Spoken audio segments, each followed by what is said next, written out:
were unbiblical. Not satisfied with the response, he started searching for answers in other faiths. While doing so, simultaneously, he pursued electrical engineering and was an upcoming reggae artist.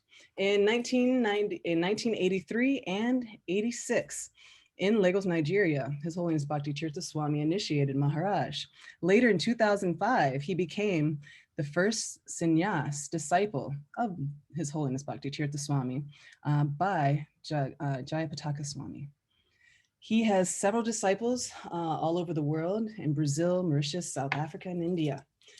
We look forward to hearing from him. And we also have another guest facilitator for this session. We have His Holiness Bhakti Tirtha Swami, and he's from the Ivory Coast, was initiated in 1989.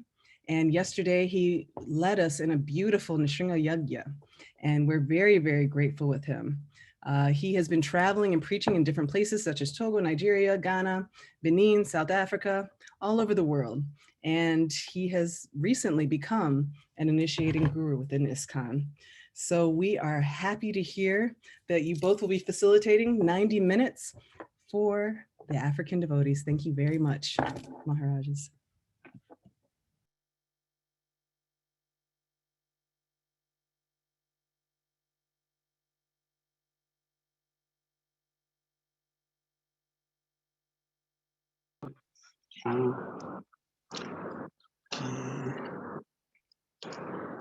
Shall I speak now? Yes, please.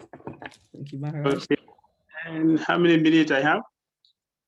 So the whole yatra, they have 90 minutes. So I'm going to allow you to decide accordingly.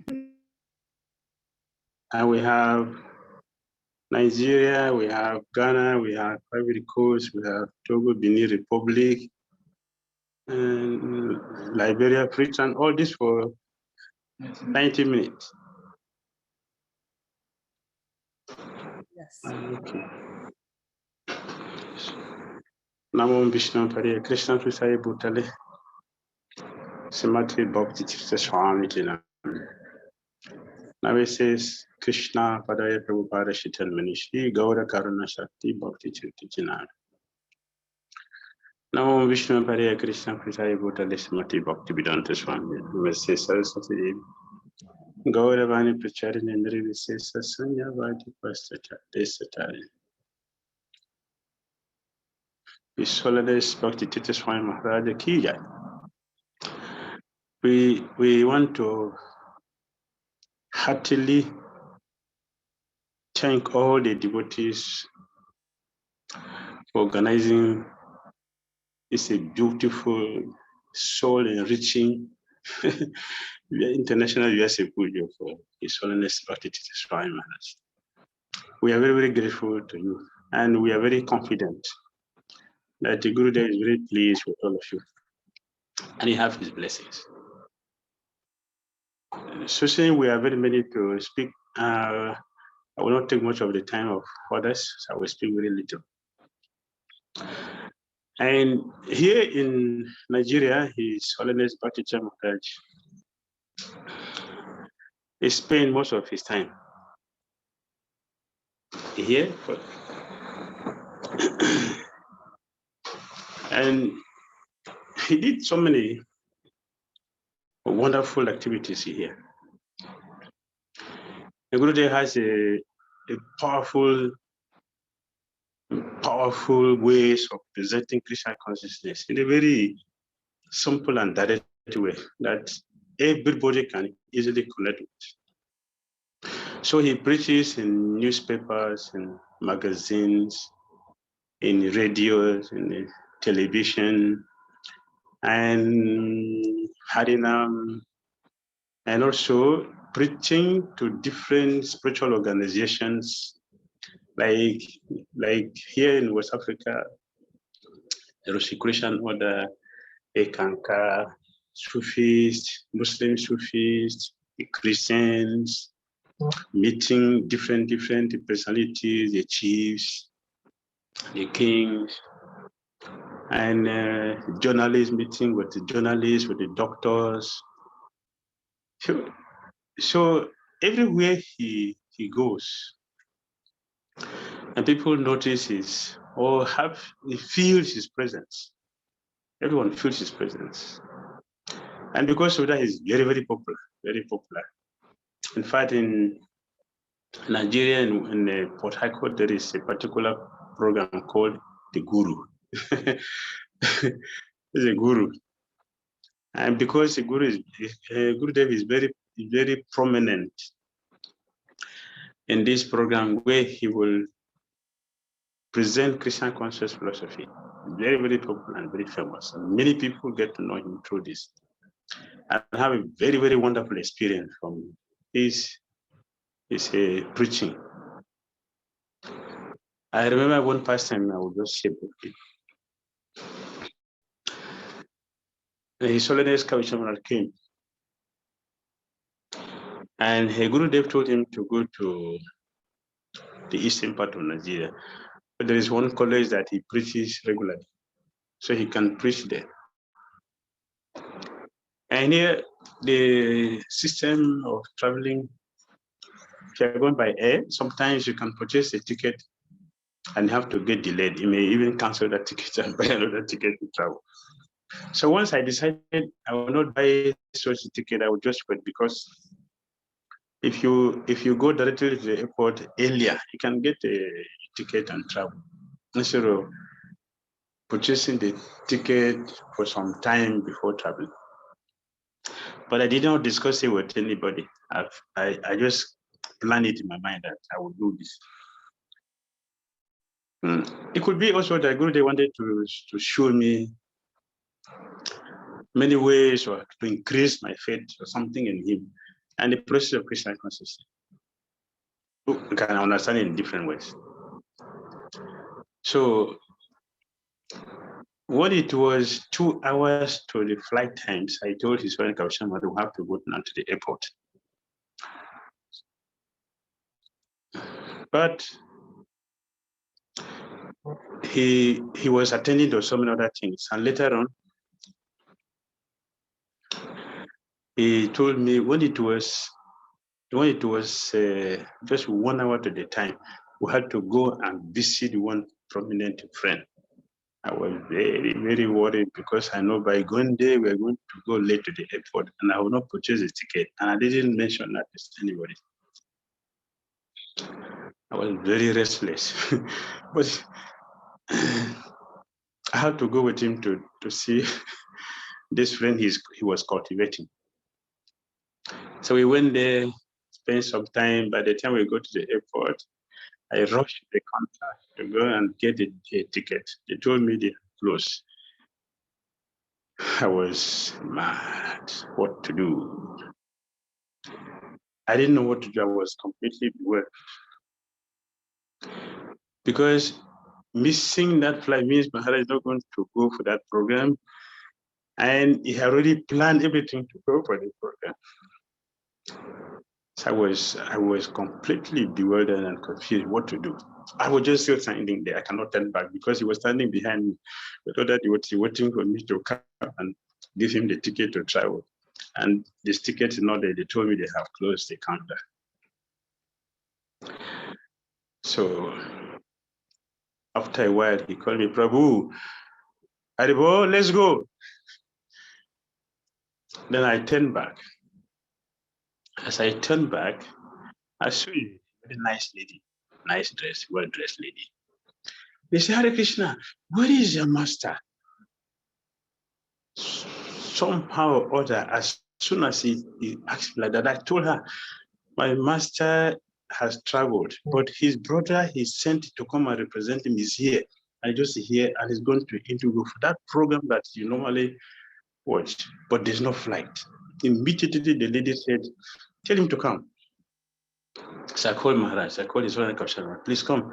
So he came and the lady said, follow me.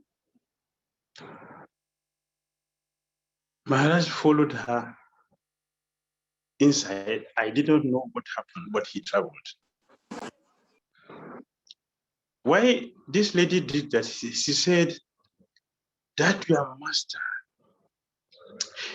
I loved his preaching. Every time he's on the screen, I will abandon everything to listen to his preaching. So I have decided to meet him. But anyway, please, now he has traveled. When he's back, please let me know. I would like to see him. I was just hearing her, but what was with my consciousness was the miracle that the Guru Dev performed.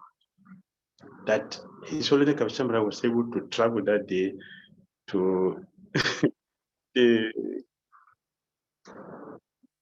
place he was going to have the lecture, the university where he was going to have the lecture. Because Guru Dev was so popular, he has touched the heart of so many people that people loved him because of his the purity and the love of people he has in his heart. He transferred that to everybody that sees him and has connection with him and hears him. When I was returning back to the temple, I was just thinking about Gurudev's miracle, his power, what he has done, how he has saved me and saved the preaching that the Holy Kapsana was going to preach, which he has requested the Maharaj to go and do the preaching. I cannot forget this incident because it was a miracle. If if we have to, of course, in Christian consciousness, we don't speak about this, but at least it's something we should hear to be able to understand how powerful our spiritual master is. So thank you very much for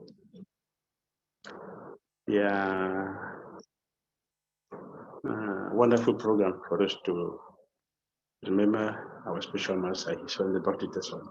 He's on Bhakti Tirtha Swami Maharaj Ki Jai.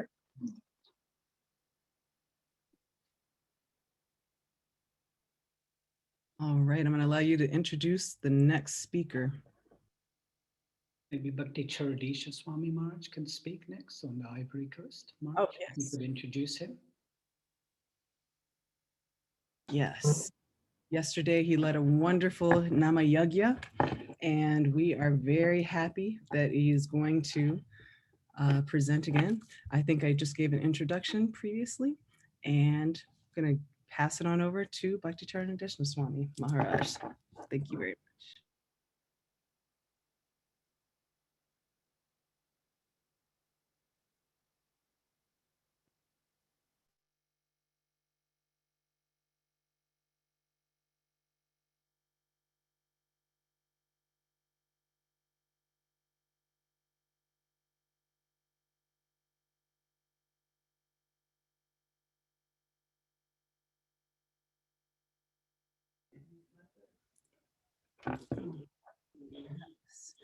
Go on to the next speaker.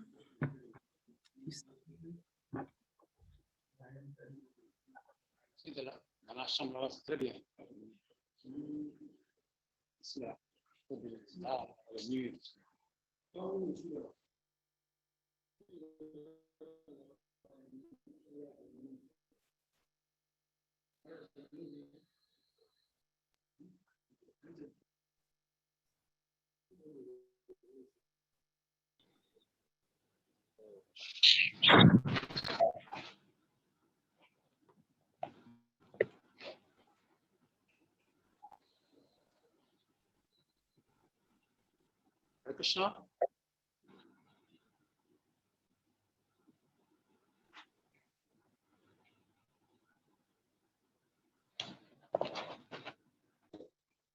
Hare Krishna. Hare Krishna Maharaj. Oh, Hare Krishna, everyone. Oh, Guru Jesus, the rest of the day on the Maharaj. Oh, Guru Holiness of Maharaj. All glory to His Holiness. Srila Bhakti Tirtha Swami Maharaj Ki Jai. Hare Krishna. Hare Krishna.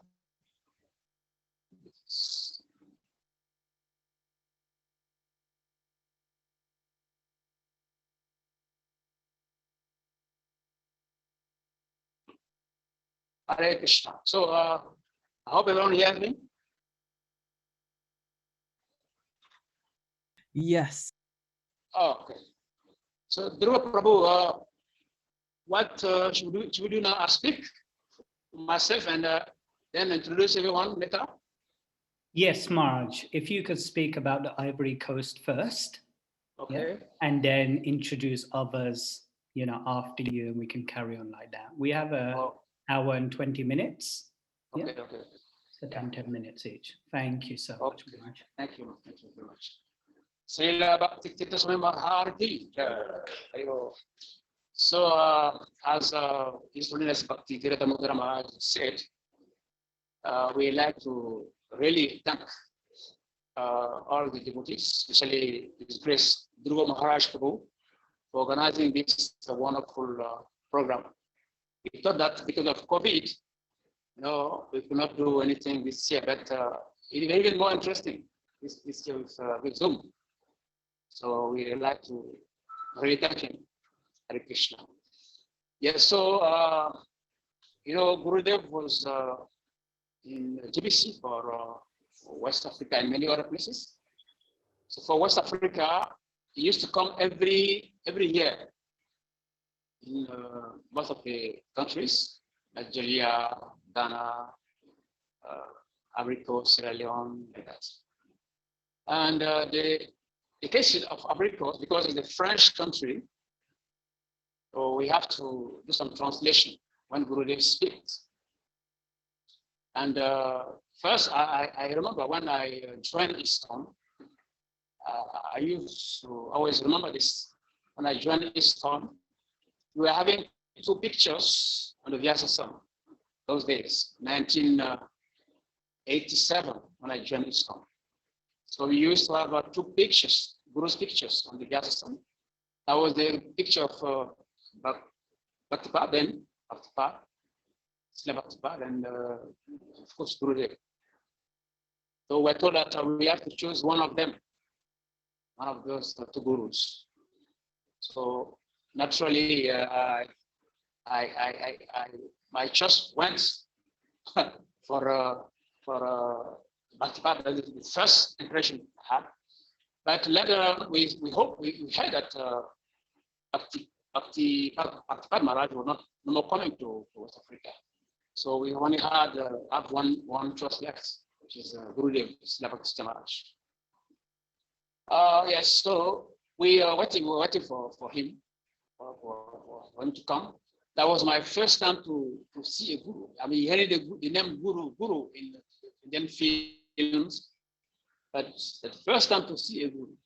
So when I arrived at the temple, we all know is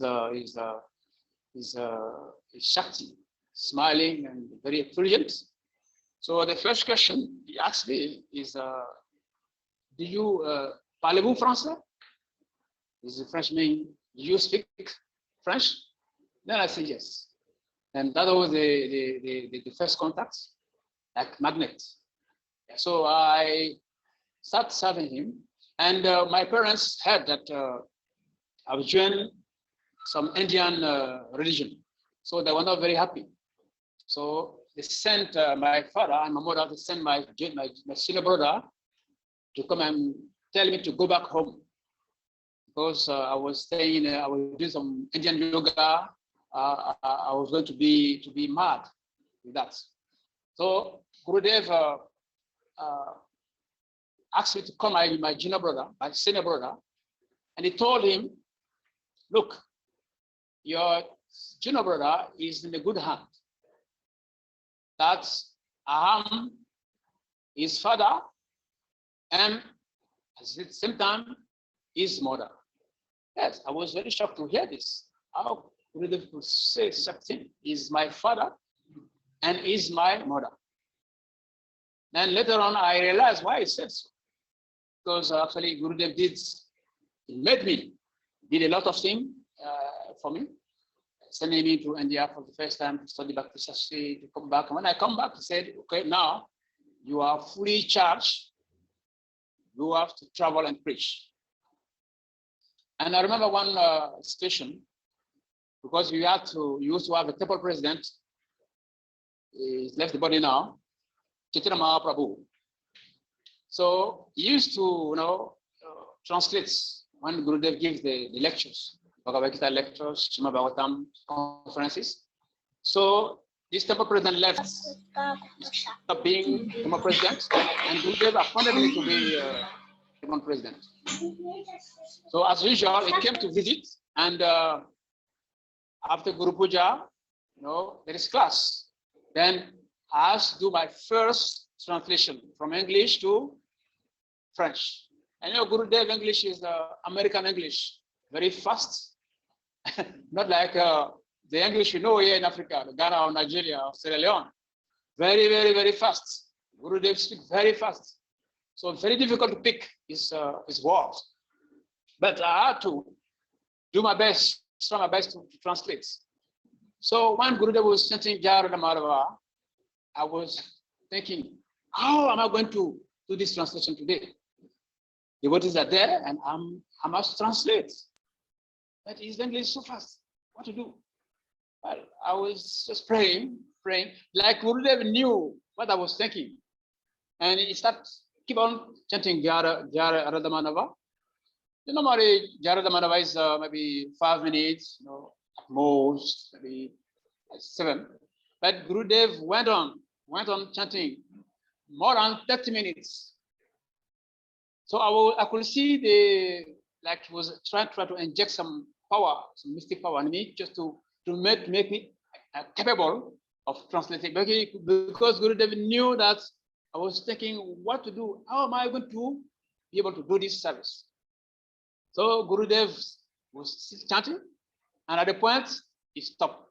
Then at that time also, I said, okay, anyway, I will try. It is the first time to translate, but with Gurudev mercy, with Prabhupada mercy, with the devotees mercy, I think I can do this service. So Gurudev stopped, and he started the class. And I was translating. At some point, sometime I made some mistake, and he corrected me. He said, no, I didn't say like that. Because Gurudev knew. Later on, he told me that, look, I went to France, so I know some few French. Another time, he came to the temple, and that was cold season. It was very cold at that time. And we were doing the class, and the farm, we're having 3 farms, and 1 farm on the direction of the deities. And we were all shivering because it was too cold. And Gurudev said, okay, you bring the fan and direct it on yourself. So when he did that, we were even having more, or we were shivering more because it was too cold. And he told us, look, this is how to treat the deities. You are feeling cold, that you are giving fan to Krishna, feeling more cold. You see, so from that day, I understood that, look, this deity we are worshiping, they're not stone, they're not wood, they're not idols. Because Gurudev knew very well. And another time, we did a big kirtan, the Guru Puja, and after the class, the kirtan, before class, he said, okay, Pujari, now, because Pujari closed the altar for Bhoga offering, and he asked all the devotees, now, who can tell me the color of the cloths, the dirty dress today, of today? the cotton was already closed. Okay, so nobody was able to answer. See, then the Pujari came on, because I tell you, the Pujari, he dressed the deities, because Monday is white color, Tuesday red. Oh, the Pujari mechanically answered the question. So for us to know that Gurudev wants us to be conscious, be Krishna conscious, to be conscious of the deities, that we are not just worshiping something, we are just worshiping the Supreme Personality of Godhead. And Gurudev did a lot of programs, radio program, TV program. Till today, even the one program he did in a radio program, one lady, journalist lady, was asking Gurudev, where is you are holding this long stick, the danda. Gurudev told him, I'm a monk. I'm a renounced person. Then they asked me, what is the meaning of renounced person? I said, it's a sannyas. Does not marry, does not have any job, anything. So the journalist lady asked me, so it doesn't have girlfriend, no wife? I said, no, yes, you don't have. Then they asked Gurudev, how do you manage your life? You are so beautiful, so handsome, so smart. So how do you manage your life? So everyone was laughing. Today, that journalist, I think they passed away, but anytime she see me, she ask me, what about your master, your guru? And one time also went in town for a radio program. Almost practically everyone that sees us, they must stop and look at Gurudev. They've never seen such a person. Tall, beautiful, smiling, effulgent.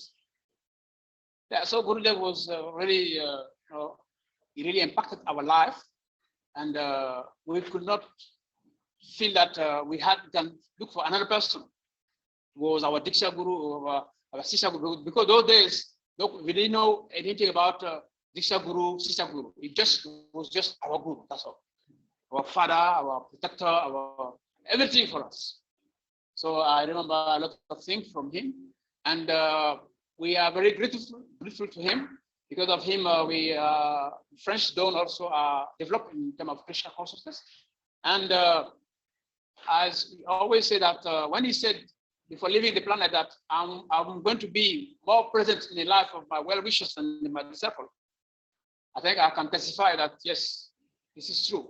In my personal life, anytime before going to bed, I must pray to Gurudev. And we all know Gurudev is very mystical. Any problem you have, any situation you have, you pray to Gurudev before going to bed, Gurudev will give you the solution. This is automatic. Yeah. So I've been doing that since Gurudev left the planet 2005. Anytime I want to go to bed, I must pray to Gurudev, must explain to him the situation, and every day, he must give the answer.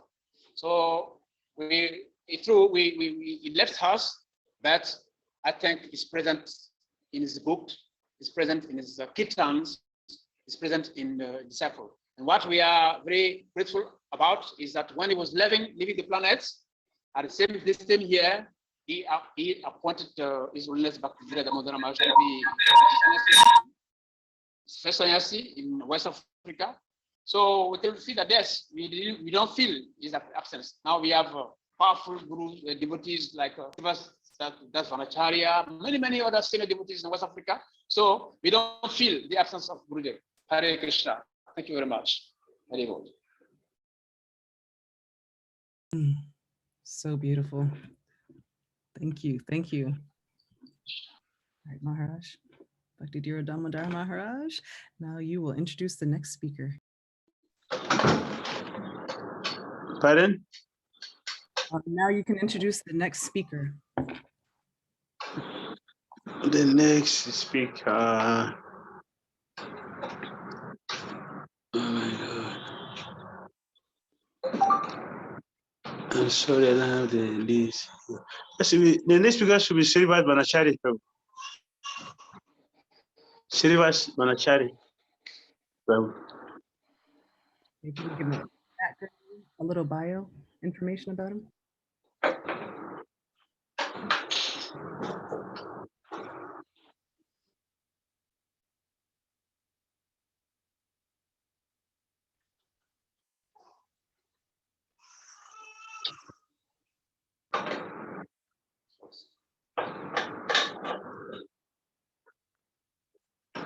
I'll allow you to introduce him, Maharaj, a little background information and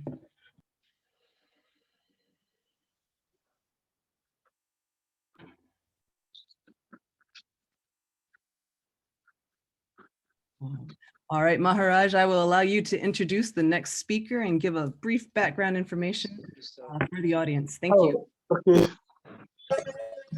Our next speaker should be His Grace Srinivas Brahmacharya, what are the elder devotee in West Africa?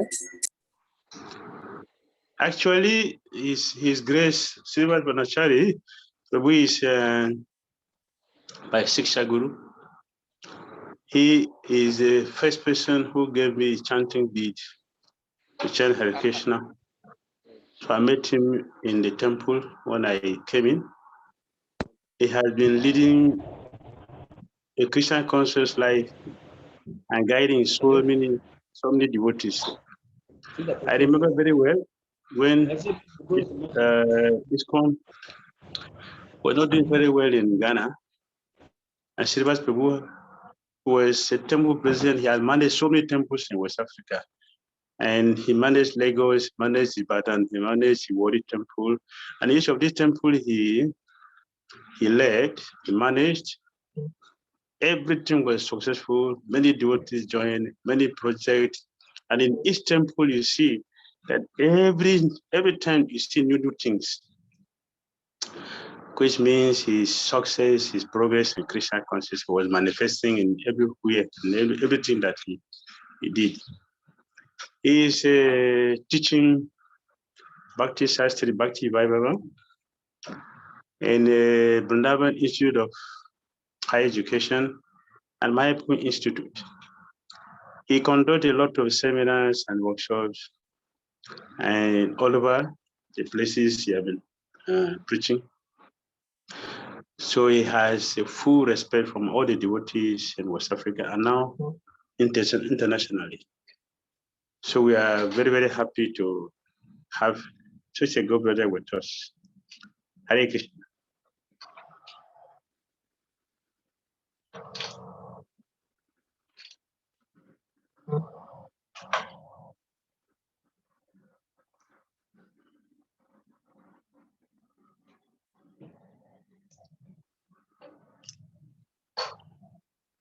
Hare Krishna.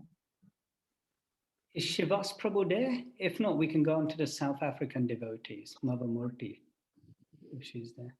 I think he's having kirtans somewhere. Looks like it.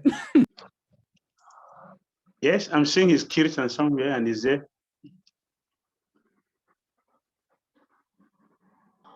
Shivas Prabhu is in the kirtan. He's having some, yeah. A good kirtan. You can unmute them. They have to unmute and then we can hear their voice. I'm trying to They are unmute. using the Prabhu, just That's pure nectar flowing there. It's pure nectar.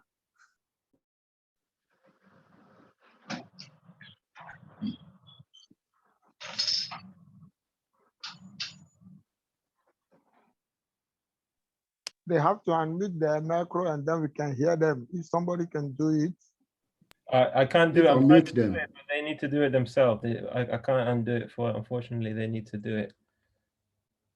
But they're probably too absorbed to hear.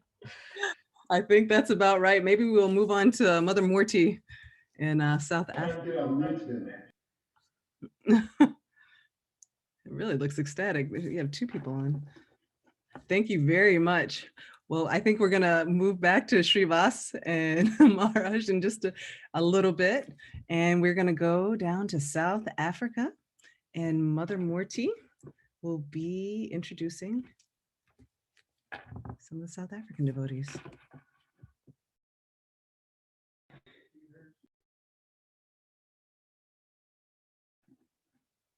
And if not, then we're going to go to the next speaker. So Maharaj gave a wonderful introduction. So possibly Bhakti Tirtha Swami, if it's possible for you to introduce one of the next speakers as well.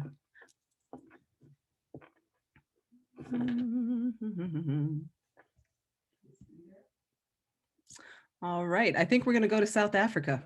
South Africa, Mother Murti, you're up. So please introduce yourself. Speak. No, Hare Krishna. That was part of the package. Hare Krishna. Okay. This time, please. We are not done yet. We are not done yet. Love this.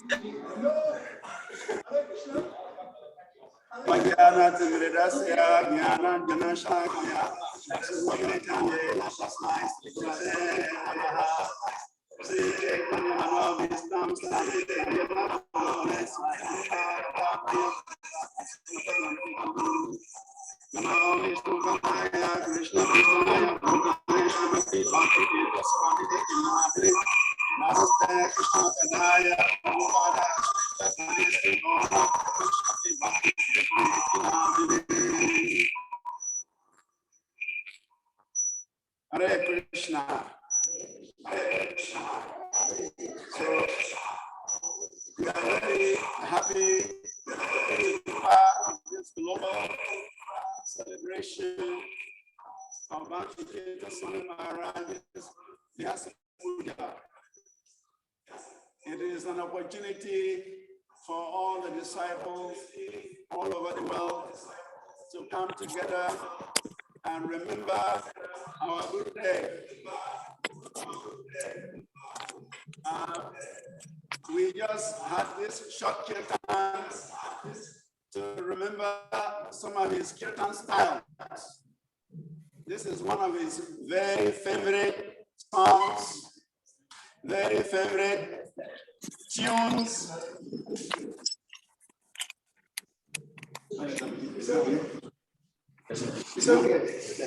His favorite tunes in Ghana and West Africa as a whole. So they will not go on Harinam without singing this tune. So therefore, we felt we should sing this tune to remind us of Gurudev's favorite kirtan tune in West Africa. Actually, Srila Bhakti Tirtha Swami Maharaj is a very dramatic personality. His appearance was very dramatic. His life, very dramatic. His preaching, very dramatic. And his disappearance, also very dramatic. Everything about Gurudev is dramatic. In fact, in Ghana here, he did so many dramatic things that we cannot even tell in this short period. Gurudev was a media preaching personnel. And anytime he appeared on the television or on the radio, he would attract everybody. In fact, there is an incident when there was a very special program on the Ghana television network. And that program was reserved for VIPs, politicians, diplomats, and so on, who would visit the country. So we approached the host of that program. And she told us that she does not interview spiritual leaders on that program. He only interviews well politicians, not spiritual leaders. So we assured her that this is a special spiritual leader. He should just try to interview him once. He has knowledge of everything in this world. Whether he wants political, diplomatic, spiritual, whatever, Bhakti Tirtha Maharaj can address any of these issues. This lady did not believe me. But I told her, can we bet? If you interview Bhakti Tirtha Maharaj and you're not satisfied, you ask me any amount of money, I'll pay you. But if you are satisfied, Then anytime Bhakti Tirtha Maharaj comes to Ghana, you must interview him. He said, okay, I'll take the bet. So then Bhakti Tirtha Maharaj arrived. The program was a live program, 4:30 a.m. in the morning. We had to sleep in town because the temple is a bit far away from town. So we slept in one member's house to enable us to get to the television station on time. And so we got to the television station as scheduled, and Maharaj was on the program live. And in fact, at the end of the program, the lady walked up to me and said, Shrivas, you have won the game. He said, this personality is a special personality. This personality, he knows everything. This personality is very dynamic. This personality is a world class of its own. And then he said, I want to marry him. He said, I would like to marry this man. And Gurudev said, Shrivas, tell him. Shrivas, tell her my position. I said, Sister Auntie, sorry, she is a monk. He doesn't marry. He said, what? That the women have lost the best man in the world.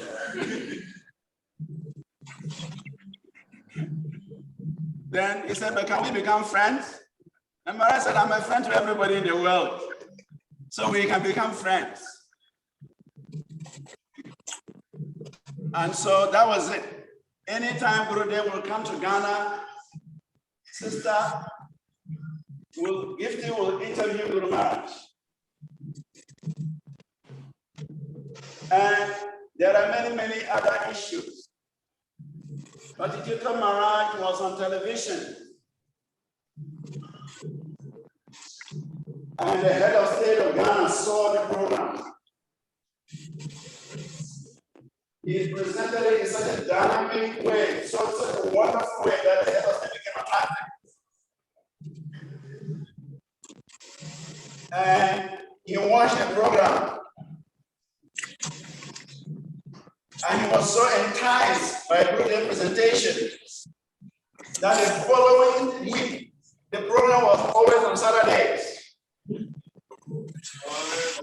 So the following Saturday, the president of the country, he ran the Ghana Television Broadcasting House and informed the director of TV that Hare Krishna program repeated. So the director of television, he repeated that program instead of playing a new program. And at that time, we only had one television station in the whole country. So everybody was watching. The following Saturday, they had recorded new program they wanted to show. The head of state called the broadcasting, the director of TV, and said that Hare Krishna program played. So again, the director of TV, he put on the Hare Krishna program.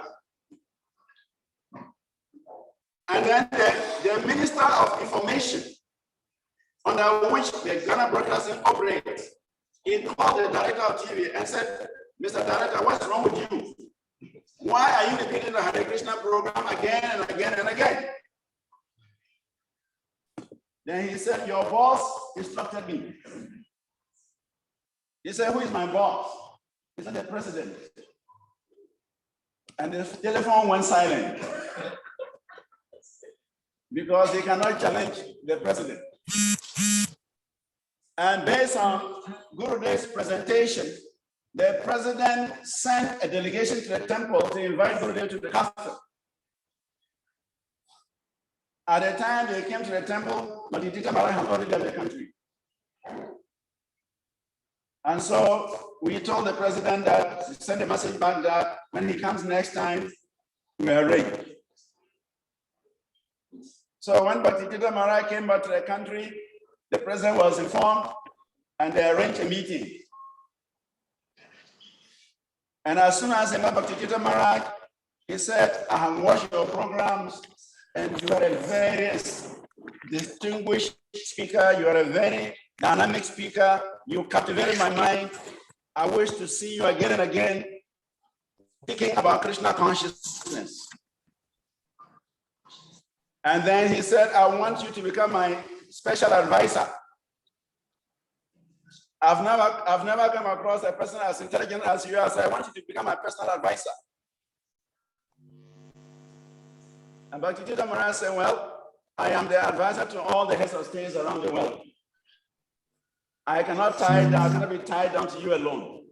Wherever I am, you can call me, you can write me, I will always be ready to give you advice. But I would not want to be on your pay list so that you control me. But he was satisfied. I said, okay, I'm satisfied with that. Once you agree that I can write you, I can call you and get advice, I'm satisfied with that. And that head of state has become the friends of the devotees until he recently passed away. His Excellency Jerry John Rawlings.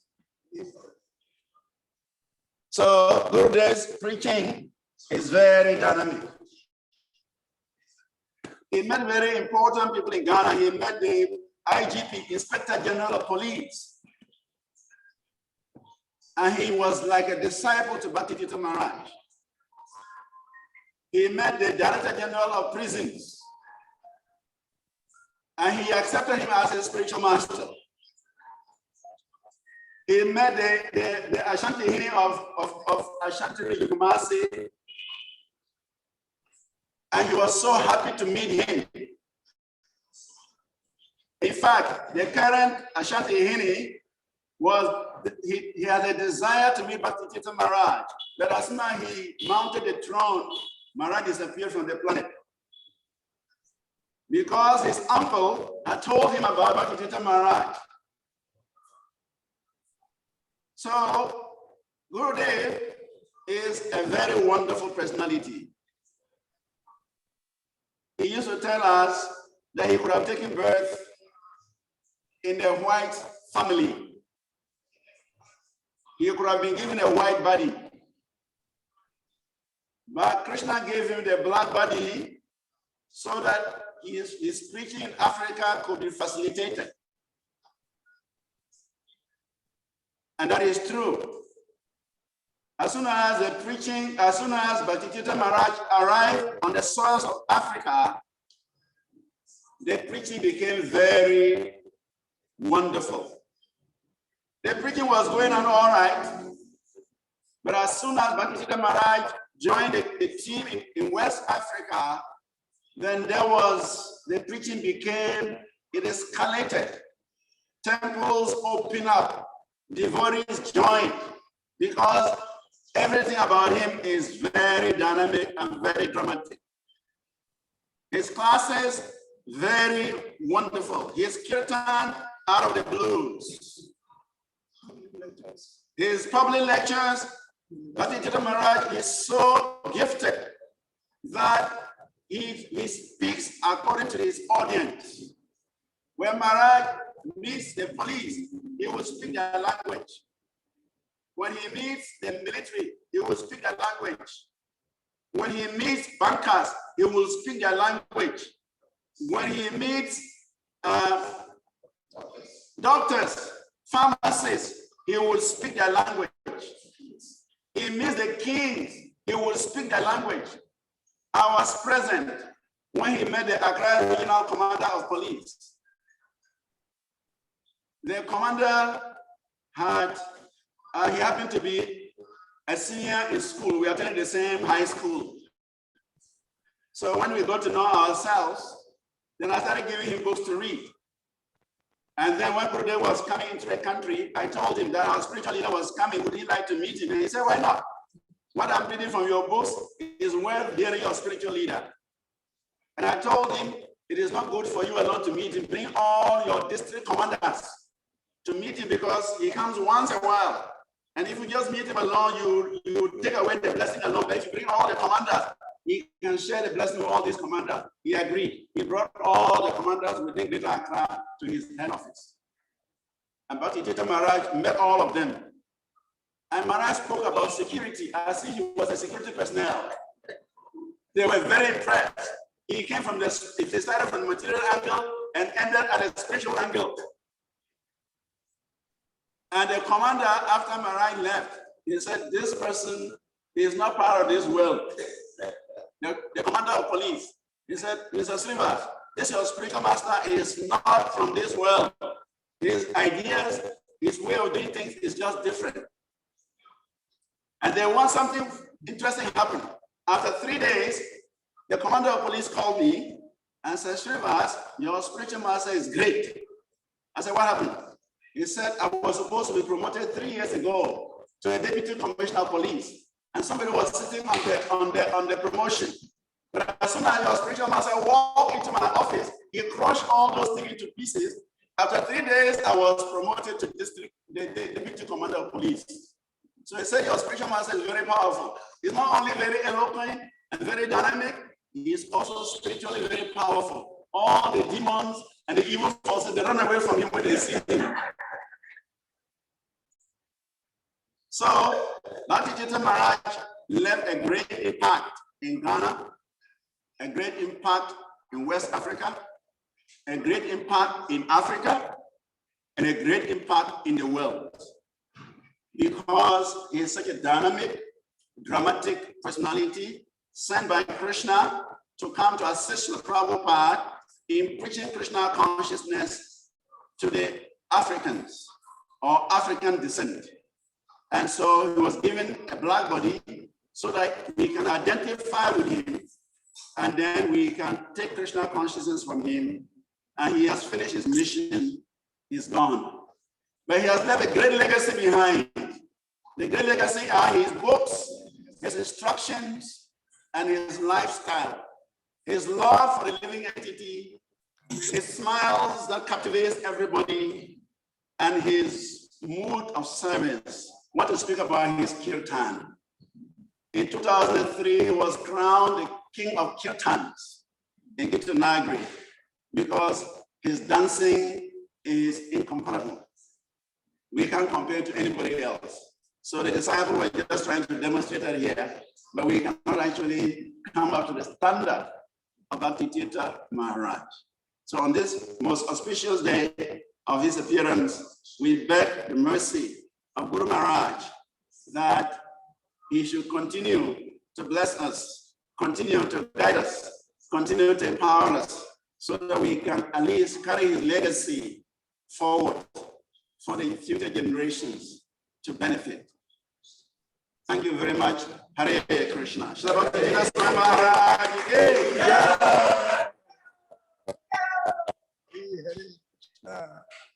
Jai Hari Hari Bo. Oh, thank you so much. That was all right. All right, so now we've been taking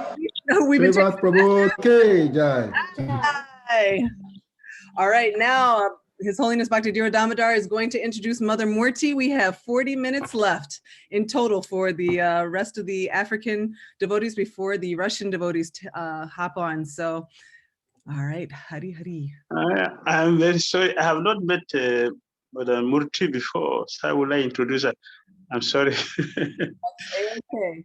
All right, so Mother Murti is a dynamic devotee from South Africa who is going to introduce herself ecstatically. Very good.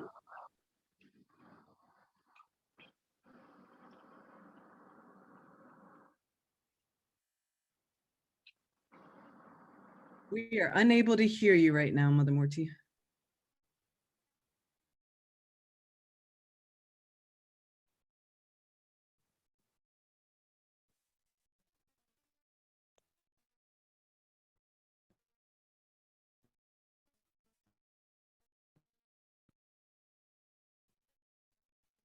Okay, we see you.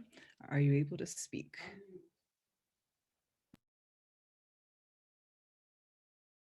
Hare Krishna, Mother Murti, can you hear us?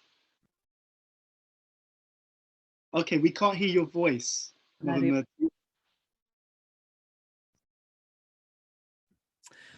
All right. All right, Bhakti Tirtha Damodar, do you see other people that are going to present from Africa while we get Mother Murti's mic together?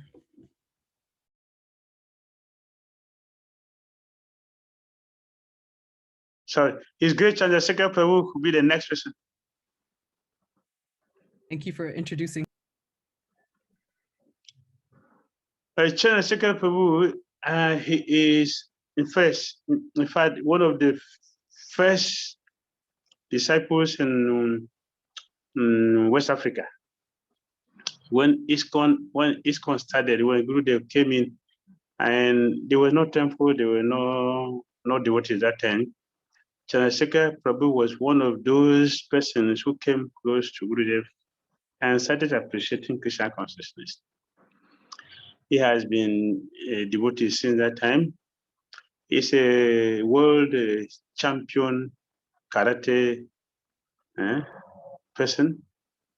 He has trained so many people, even devotees here in West Africa. And he has been consistent in his Krishna consciousness and has been a personality that we feel very encouraged to have him with us in our Krishna consciousness. So, Chandrasekhar Prabhu.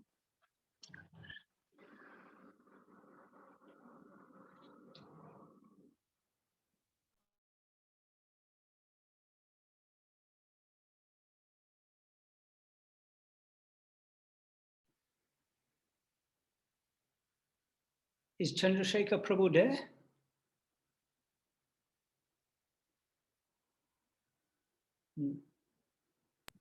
All right, doesn't look like. Okay, so maybe somebody who's there can be introduced by Bhakti Tirtha Swami. And we can check if Mother Murti is ready. When she's ready, please.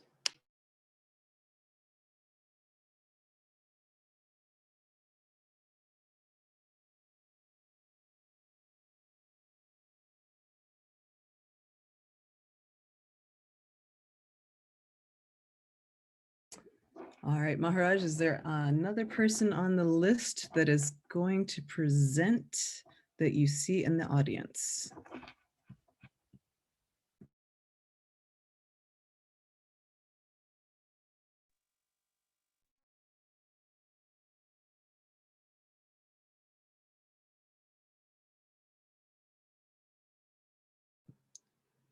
Bhakti Tirtha Maharaj, you're on mute.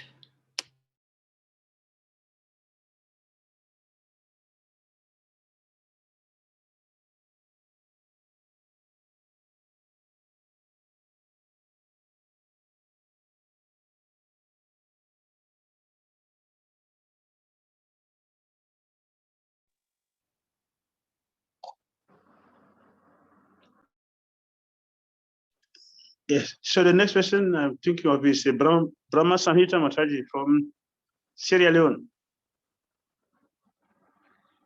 Elvis is around.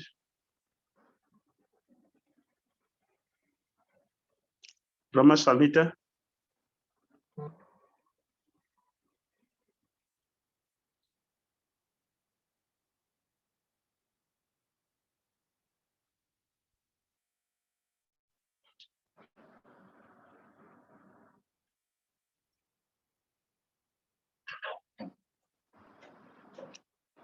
She's not here.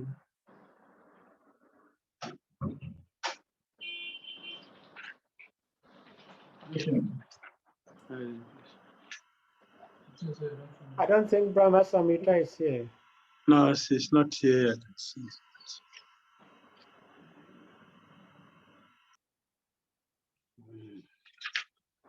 Okay.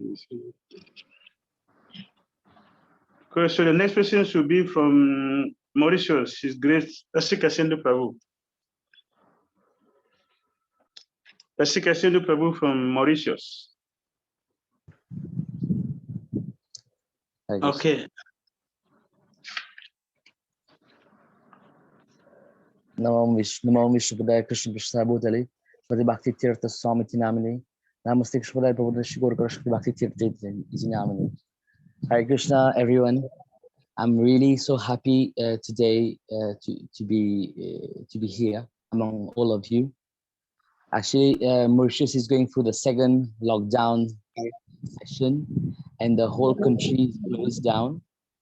I was thinking how things gonna be this year, because disciples and grand disciples of Gurudev, especially with the help of disciples of His Bhakti Tirtha Maharaj.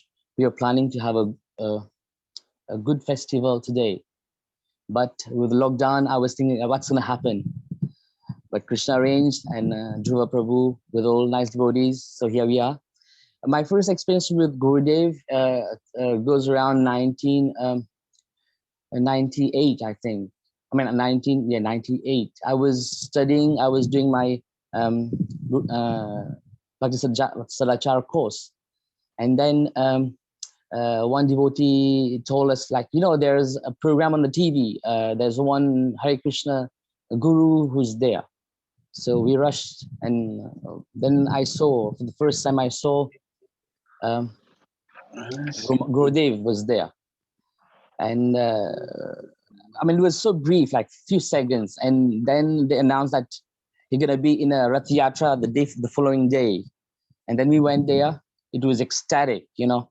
I've read about the white elephants from Prabhupada's books, but the black lotuses was not mentioned. But there I saw Gurudev, like he was like roaring with his, you know, like djembe style of instrument, you know, banging there. It was really wonderful. But what really I would like to share with you today is, just like Vyasa Prabhu said, there's one day where I was doing like the secretary work for Gurudev, and one Mataji was also helping out. So there's one lawyer who called Mataji and was inquiring about the schedule for Gurudev. So then I gave the schedule, and Gurudev was really busy.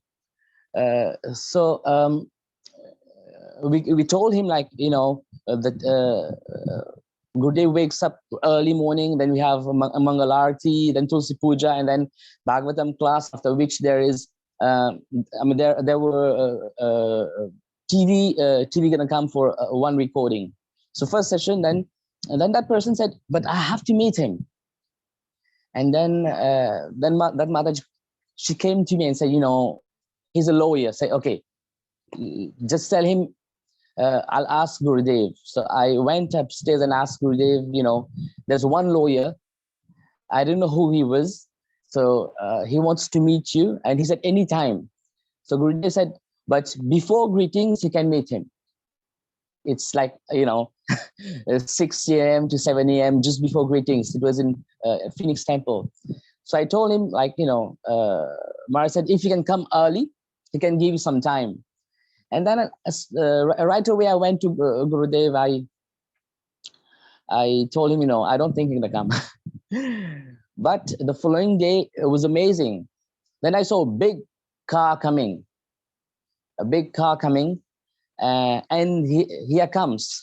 It was Mr. Ponglos. Mr. Ponglos, he's one of the best lawyers in Mauritius, actually. And he was there. 6 a.m. right on time to meet Gurudev. I was shocked because, you know, these people, we have to take, you know, appointment to meet them. And there he was to meet Gurudev. And they spoke quite a long time. And then right after, there was, Gurudev was supposed to have a TV recording. It's from our main TV channel, called MBC, Mauritius Broadcasting Corporation. And there, that was also a really good story, you know, because that interviewer, might be he was not happy with ISKCON, or he was not a Hindu. So when he came to the temple, we directed him to the restaurant, and then he was waiting for Gurudev to come, and Gurudev came right on time. And he told him, you know, Swamiji, here are the list of questions. You revise them, and then you let us know which one you're acquainted with, so that we can ask you. And this, it was like amazing. I still can see, you know, how Gurudev said, I don't have to revise, you just shoot the questions. Then that guy said, no, you please go through it because we don't have time. We just have just one session to record that. So Gurudev said, no, it's okay, it's fine. So let's have that interview. And that guy, he was, the fact that he was not so happy, perhaps, or might be not any Hindu. So he was shooting like the questions in a very awkward way. And Gurudev was so at ease. He was like, you know, he was replying and also elaborating that topic so much so that the person, once the session was over, it's like a 20-minute session, he straight away asked Gurudev, he said, Swamiji, I never saw someone like you. I couldn't even imagine like a black person in a Hindu temple speaking about philosophy. So he said, can we have, can I have some more recordings with you? Then Gurudev said, yes, we can do it right away. So they had like more than one, I mean, 2 or 3 recordings that day. And what's amazing is that like those videos have been broadcasted in Mauritius for a long time. Last time I was told it was broadcasted was like 5 years back. So I could see how Gurudev's teachings and preachings impacted Mauritius and the Mauritian community. We've been really blessed to have Gurudev here, and today I would not miss to say like we've been also blessed to have the expanded form of Srila Bhakti Tirtha Maharaj in Mauritius in the form of His Bhakti Tirtha Swami Maharaj, who's been blessing us unceasingly, right? Caring for us, loving us, guiding us. We have also His Bhakti Tirtha Swami Maharaj who've been here, who've supporting, guiding us, and so many other devotees also. So we thank you so much by being here and also helping us because we are just like few. We've been like 5 initiated Bhakti Tirtha Swami disciples here in Mauritius, not a few. But thank you so much again for organizing this grand event. And all glories to Srila Bhakti Tirtha Swami Maharaj of Vyasa Puja, all glories to all of you. Hare Krishna. Thank you from Mauritius. Jai, thank you so much. Rasika Prabhu, this is amazing. It's beautiful to hear your pastimes. We are now going to go back to South Africa. Mother Morty, you are up next. Hare Krishna, can you hear me? Yes. Yes, I can hear you. You can? Wonderful. Yes. I was so scared I was going to be the Curtis of Saturday. That was not going to be good at all. Because I was somewhat laughing at him yesterday, and then I was going to be the one in the exact same position. No problem. So I'd like to, first of all, introduce Damodar Prabhu and his wife, Radhakund Mataji. They're actually disciples of His Holiness Bhakti Chaitanya Swami. But Radhakund Mataji has been an immense support to us in South Africa. She has gone out of her way, despite very poor health, to help us at every single program that we've arranged for Guru Maharaj. And she's definitely an adopted sister within our God family. So unfortunately, she's unable to speak. So Damodar Prabhu will read her offering on her behalf. So I'm handing over to him. Thank you.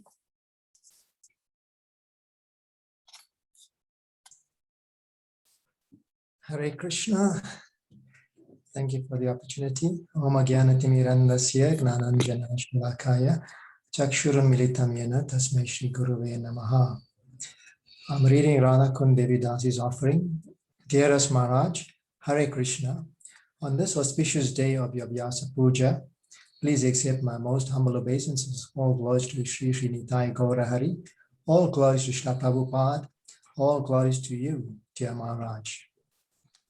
Maharaj, thank you very much for being my mentor and well-wisher. You have been instrumental in increasing my love of our dear Srila Prabhupada.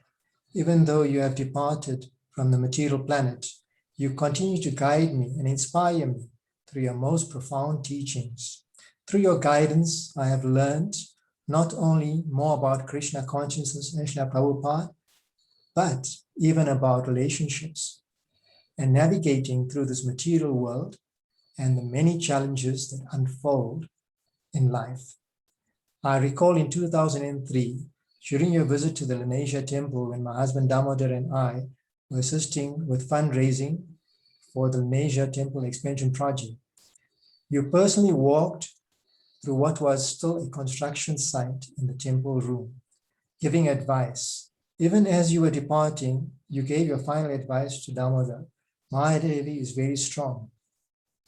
There will be many challenges, but persevere in your service and you will succeed. Maharaj, this last advice that you gave us has helped me so much with my devotional service over the years. I find myself remembering your advice each time I encounter some challenges. Thank you for helping me develop a degree of tenacity to continue with devotional service despite the health challenges that I am continuously experiencing. By your own personal example, you have taught us how to continue serving Srila Prabhupada and his beloved mission despite your debilitating health condition. During one of your visits, I had given you some biscuits, which I baked. It was Ekadashi. And so I informed you that it was not Ekadashi biscuits. Your face beamed with the biggest smile I had ever seen, and you remarked that you really love home-baked cookies and that you will relish them on Dwadashi.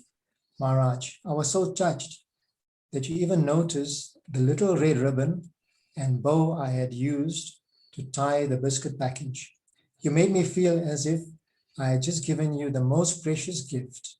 Maharaj, your loving and gracious mood has endeared me to yourself even more.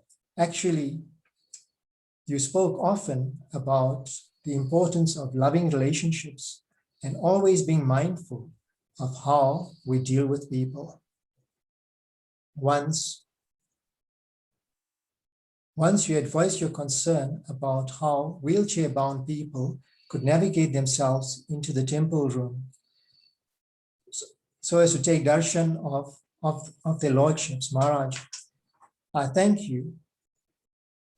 I thank you for thus making me more mindful of people with disabilities and making me more aware of their plight and being more sensitive to their needs. It has helped me to be more welcoming to these special needs people and to help them feel more welcome and included. Maharaj, I treasure your last email to me. I had written to you when you were in your final stages of the ravaging cancer. I did not expect you to respond to me, knowing how precarious your health situation had become. But you did reply to me. You thanked me for my message and my prayers. You then remarked that as a guru, you were inundated with well wishes and prayers from around the world. However, you were saddened by the fact that you were aware that there were many Vaishnavas that were also undergoing severe health and other challenges, but they were not getting the love and support that gurus get when they experience hardships. Maharaj, I was so deeply moved that even in your most debilitating and painful condition, you were still thinking of all the other souls that were also suffering. Maharaj, even during the final stages of your incredible journey in this material world, you have taught me an important lesson on how to remain human to the very end. and the importance of trying to render support to others in their time of need, despite our own challenges. Maharaj, I recall with incredible sadness the day that the news came that you had left this material world. I was devastated and cried tons. I knew that you were now free of your debilitating bodily pains and were now united with your beloved Guru Maharaj, La Prabhupada, and your beloved Krishna. But I felt engulfed with sadness that there will never be any further interactions and association with you, dear Maharaj. But I was wrong. Dear Maharaj, over the years, you have continued to guide me and inspire me. You once said that it is nonsense to think that Srila Prabhupada is gone, that he is still with us. Maharaj, over the years, I've realized that you are still with us. Even though you are no longer physically present with us, your dynamic teachings through your lectures and books have made me feel that you are still watching over us. Many a time I have spoken to you and revealed my pain and challenges to you. You still reciprocate to me, and I find that I feel so much stronger after this. I therefore know that I'm still receiving your causeless mercy and guidance. Maharaj, I remain forever indebted to you for all your teachings. I really appreciate the manner in which you stressed very important and basic points in the most humorous way. You are so expert in helping us see our flaws in such a humorous way without making us feel hurt in any way. Thank you very much, dear Maharaj. Maharaj, on this most auspicious day of your Vyasa Puja, humbly beg of you to continue to shower your blessings upon me so that I may never leave the shelter of Srila Prabhupada's beloved ISKCON. I beg of you to continue guiding me and inspiring me in devotional service. Your eternally indebted niece, Radha Kundevi Dasi. His Holiness Bhakti Tirtha Swami Maharaj Ki Jai. Jai. Thank you so much, Mother Radhikun Damodar Prabhu. Dhruva Maharaj asked me if I could quickly introduce myself. So I had a very whirlwind introduction to Krishna consciousness and to meeting Gurudev. In 1993, I joined ISKCON. In 1994, I was watching a recording of Guru Maharaj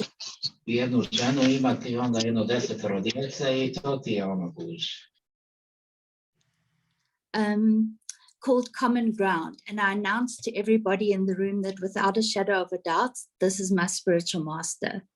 And it's so amazing. He arrived in South Africa the very next year, 1995. And then in 1996, Srila Prabhupada's Centennial, Radha Astami, the first group of devotees in South Africa were initiated, and I was fortunate to be amongst them. My offering, because everyone's asked about Nelson Mandela, I'll do last, and that actually happened in 1997. I just want to let you know that I received apologies from Kartik Prabhu, Vrishni Devidasi, and Goloka Prabhu. The other devotees unfortunately could not join, so please bear with me as I go through their offerings. They're from 3 of Gurudev's disciples. The first one is Subhadra Devidasi, a very special devotee of Gurudev's from Cape Town, and she joined and was initiated in, I think it was 1997. So she's written a poem for Gurudev. It's called Ode to a Smile. With a smile so radiant and beaming, a saving grace for all who approached you for meaning. Race, shape, size, designation, affiliation. No matter what the affliction, your heart was always open. No matter what the condition, you freely gave the medication. In your love and mercy, we find hope. The world bemoans the loss of one as magnanimous as you, a man ahead of his time, the black lotus of this heart of mine.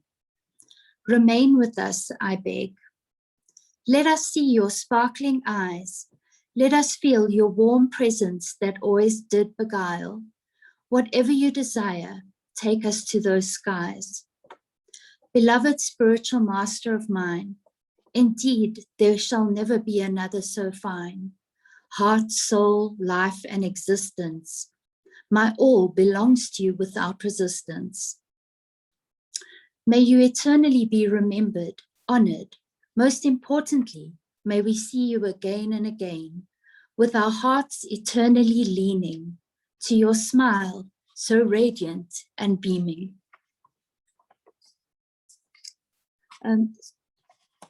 Please bear with me. The second and third offering are audio recordings, and unfortunately I had to move to my phone, so I'm going to do my best to play them now for you. The first one I'm going to be playing is a song offering from Purushottam Das, who is the husband of Subhadra Devi Dasi.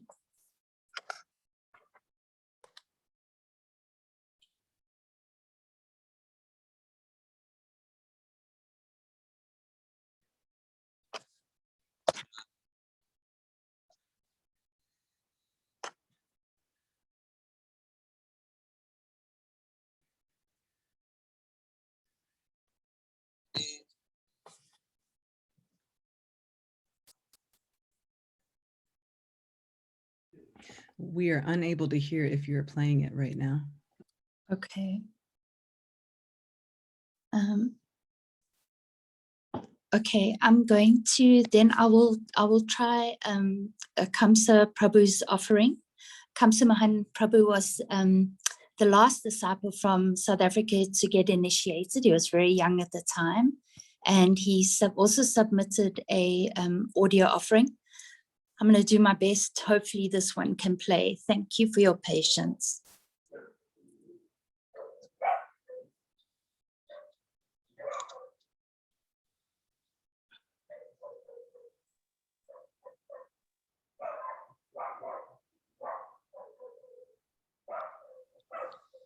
Also unable to hear.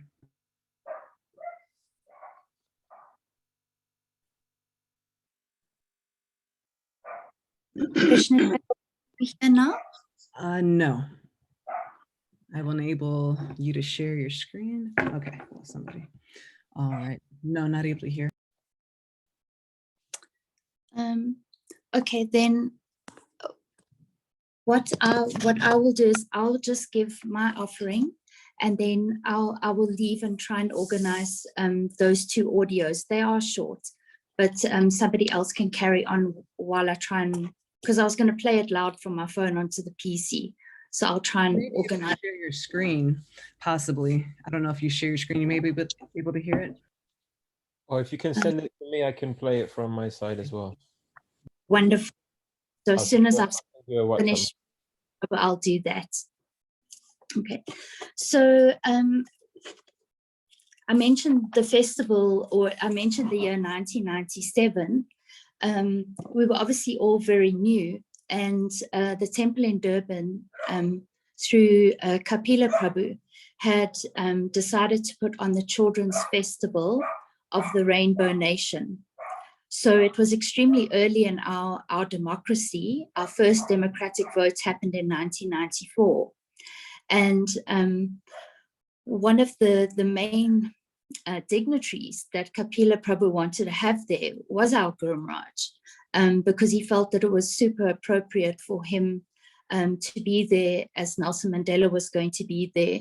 And we at the time really struggled with the authorities to get the airfare for Guru Maharaj to come. But eventually we did, and he did arrive for the program. The program was held on the 23rd of April, 97, and we had it at a rugby stadium in Durban, and 50,000 children attended. Guru Maharaj was given the task of welcoming Nelson Mandela for the program. And I'm sure many of you would have watched that, that video recording online that Guru Maharaj did give, and it is on the website and in the vault. It was such an ecstatic program. You can't imagine 50,000 children all in one place at the same time. We'd prepared their prasadam in different little packets, and were all involved in the distribution of the prasadam to the various dignitaries. There was just something that I quickly want to, I've just had to give up HP for Dell, and it's going really well. There's something that I wanted to share quickly.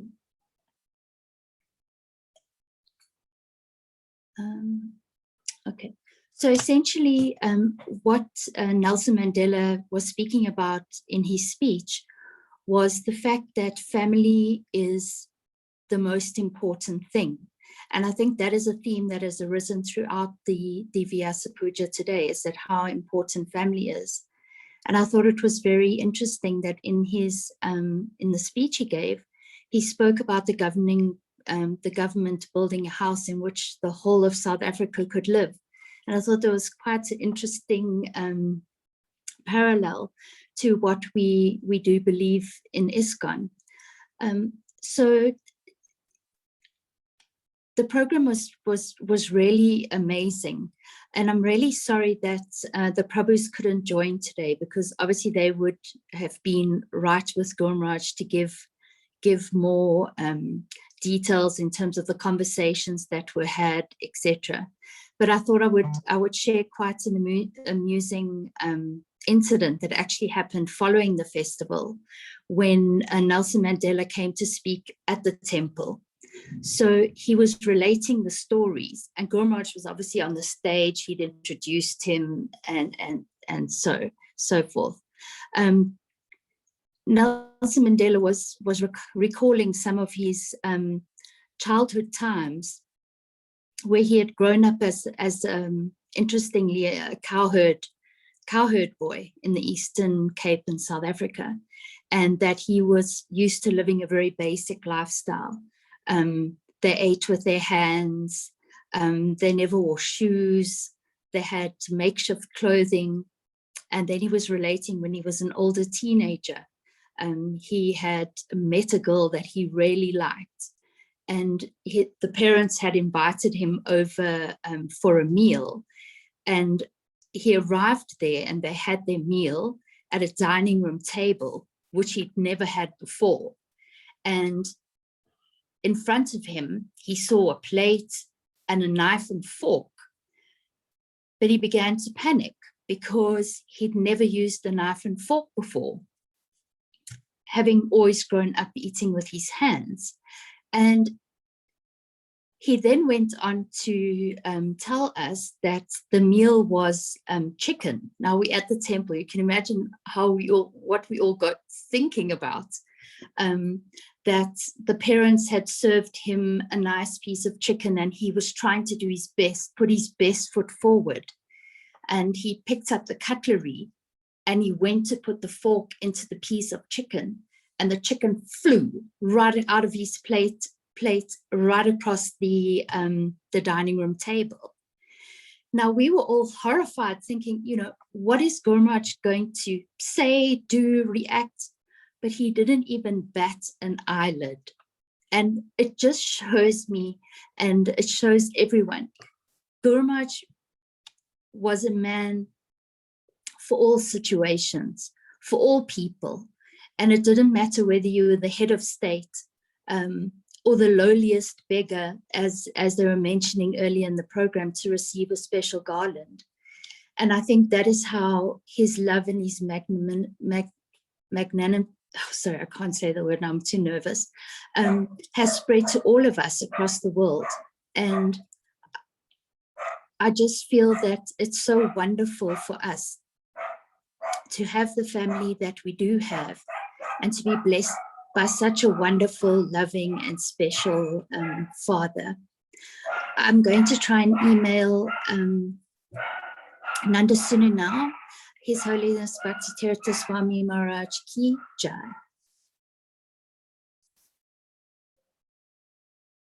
Jai, thank you so much, Mata. Very, very nice pastimes. Now we are going to introduce Senior Vaishnava, Bhakti Vasudev Swami, Dr. Vasudev Swami. We're going to have Bhakti Vasudev Swami is going to give us a summary of preaching within Africa in 5 to 10 minutes. And then we're going to have a 5-minute kirtan from Ghana. And then we're going to move into the Russian devotees. So Dr. Bhakti Vasudev Swami, we are delighted. You warm hearts all over the world. And we are very, very happy that you will be able to speak. So we look forward to hearing from you. All right, Hari Hari Bol.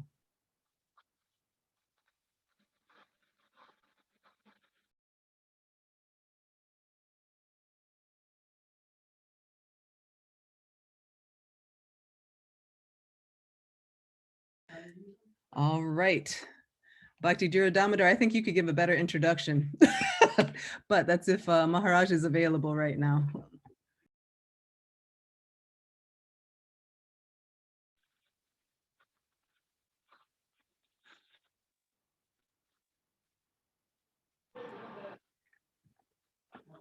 Bhakti Vasudev Swami, are you available?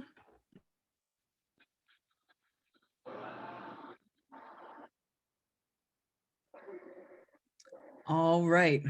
So we're going to allow Bhakti Damodar to give the regarding last remarks in about 3 to 5 minutes. And then we are going to move into a brief kirtan with Srivas and Ghana. And then we're going to move into the Russian devotees. What should I do? You're just giving concluding remarks in terms of preaching in Africa about Gurudev. All right. Yes. Hearing from His Grace Srivas Manachari Prabhu, the wonderful teachings and preaching style, dynamic way of doing things in Africa, and from Ivory Coast,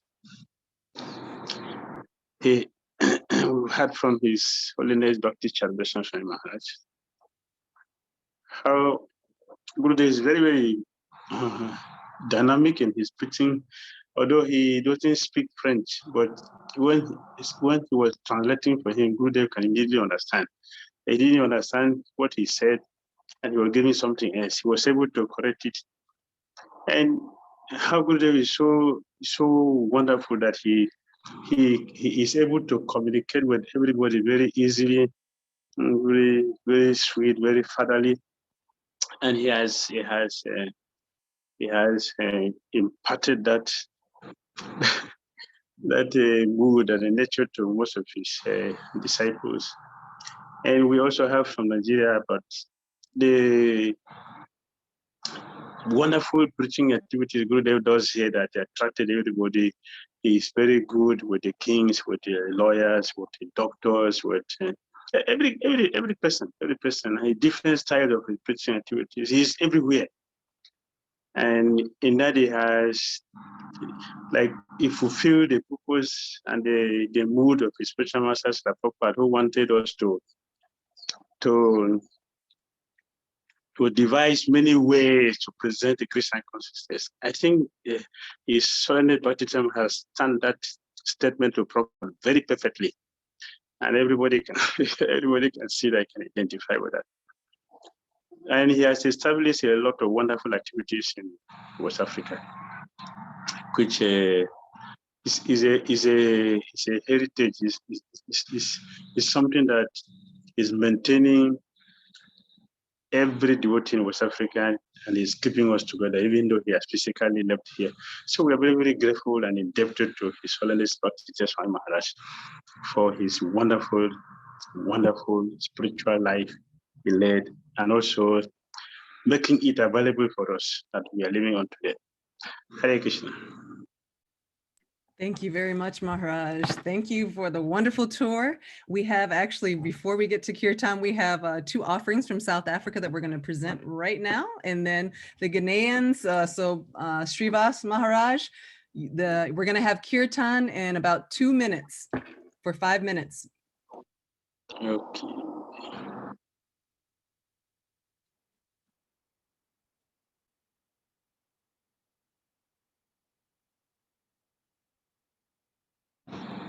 And when we were together, we used to sing, sing, sing, sing.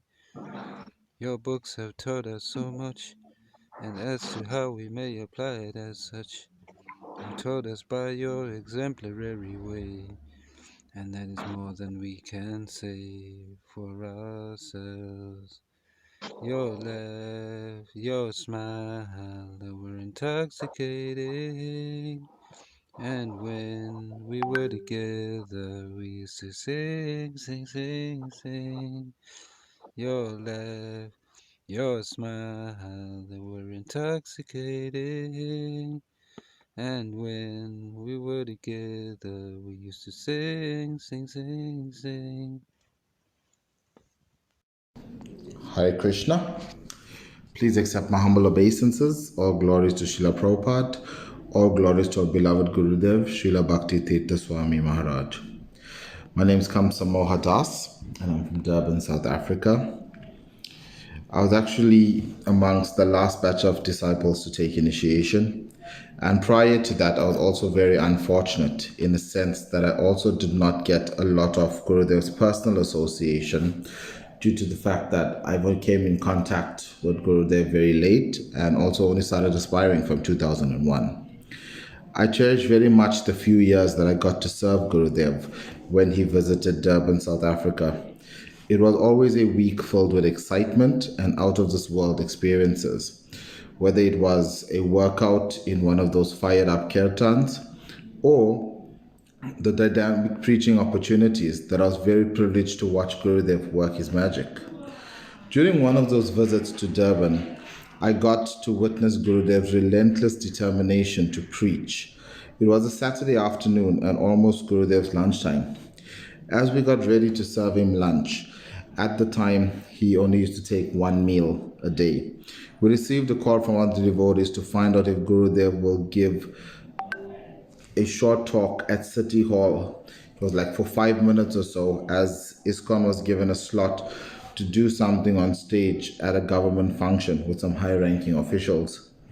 Gurudev jumped at the opportunity and asked that we pack the lunch away and he will take it later. As Gurudev got ready, we received another call stating that the slot was pushed back further, so Gurudev opted to then take lunch.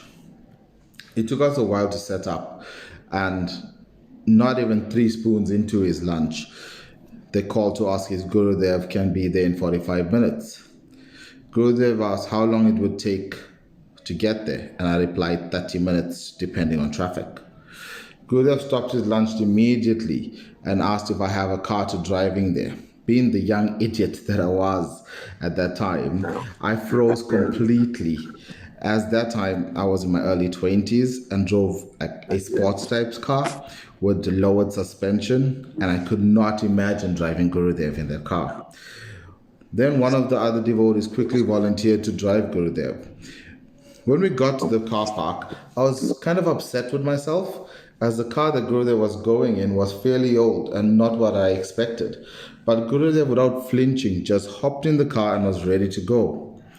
I did not get to go, as I was meant to have his lunch ready when he returns. They were back within an hour and a half or so, and as Gurudev was only given 5 minutes or so to speak. When Gurudev returned, I was thinking, he went through all this rush just to speak for 5 minutes. So normally at that time, I would read to Gurudev while he takes his lunch. And although my Sanskrit was more like gibberish, Gurudev used to just smile and say, read the English translation. So before I read that day, I asked Gurudev that it seems such a waste of time to leave your lunch twice without proper transport arrangements just to speak for such a short while. He had a bit of a serious face when he said, "We should never lose an opportunity to preach and share what Prabhupada has given us." Later that night, when I got home, the devotee called me to say what an amazing talk Gurudev gave and an astounding reception he received, and that people were engrossed in what he had to say.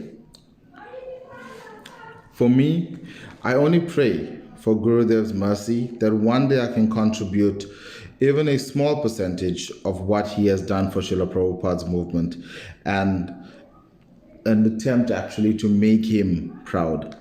I also like to thank Gurudev for creating this wonderful family that we have now and that keeps us together even though we're scattered all over the world. You guys are really amazing, and I always look forward to our monthly meetings so I can get some of your association. Your servant, Kamsa Mohadas.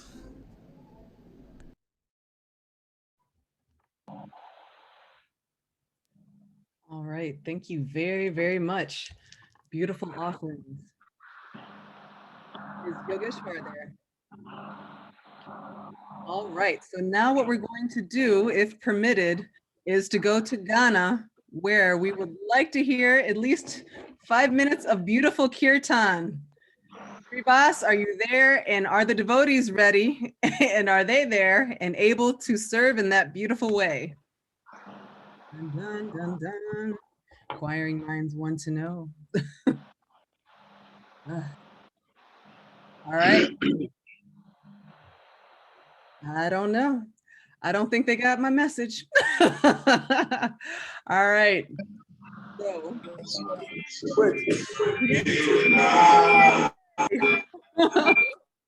Hello? Hari Hari.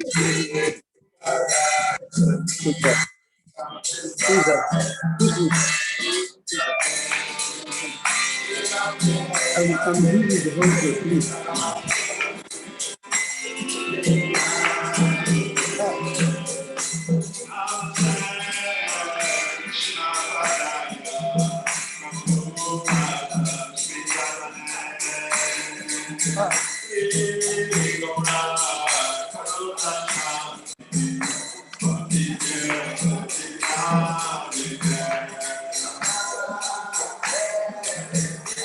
I don't understand this thing again. Man.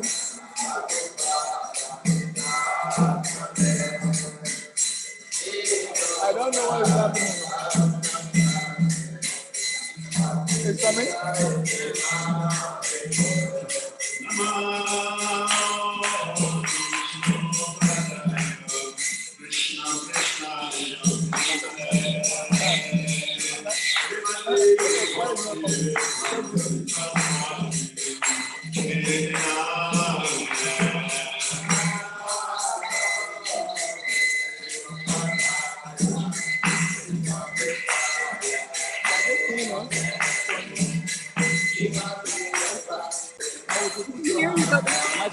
We're not hearing you.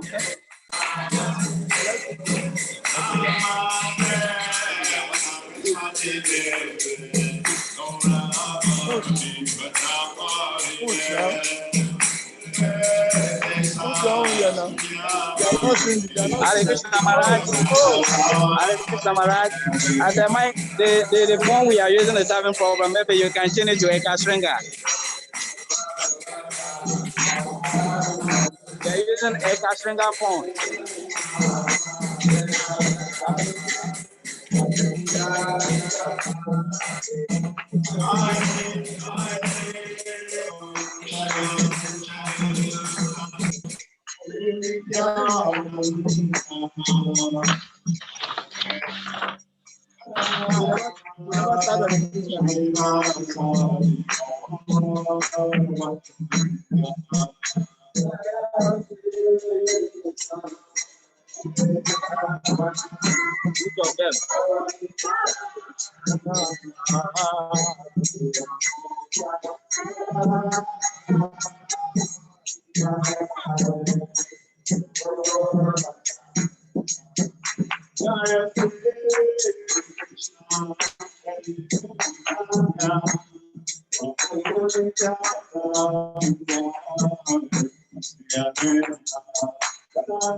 Krishna Krishna,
Hare Krishna,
Thank you all from Ghana. Thank you. Jai.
Jai Shri Bhakti Tirtha Swami Maharaj ki jai.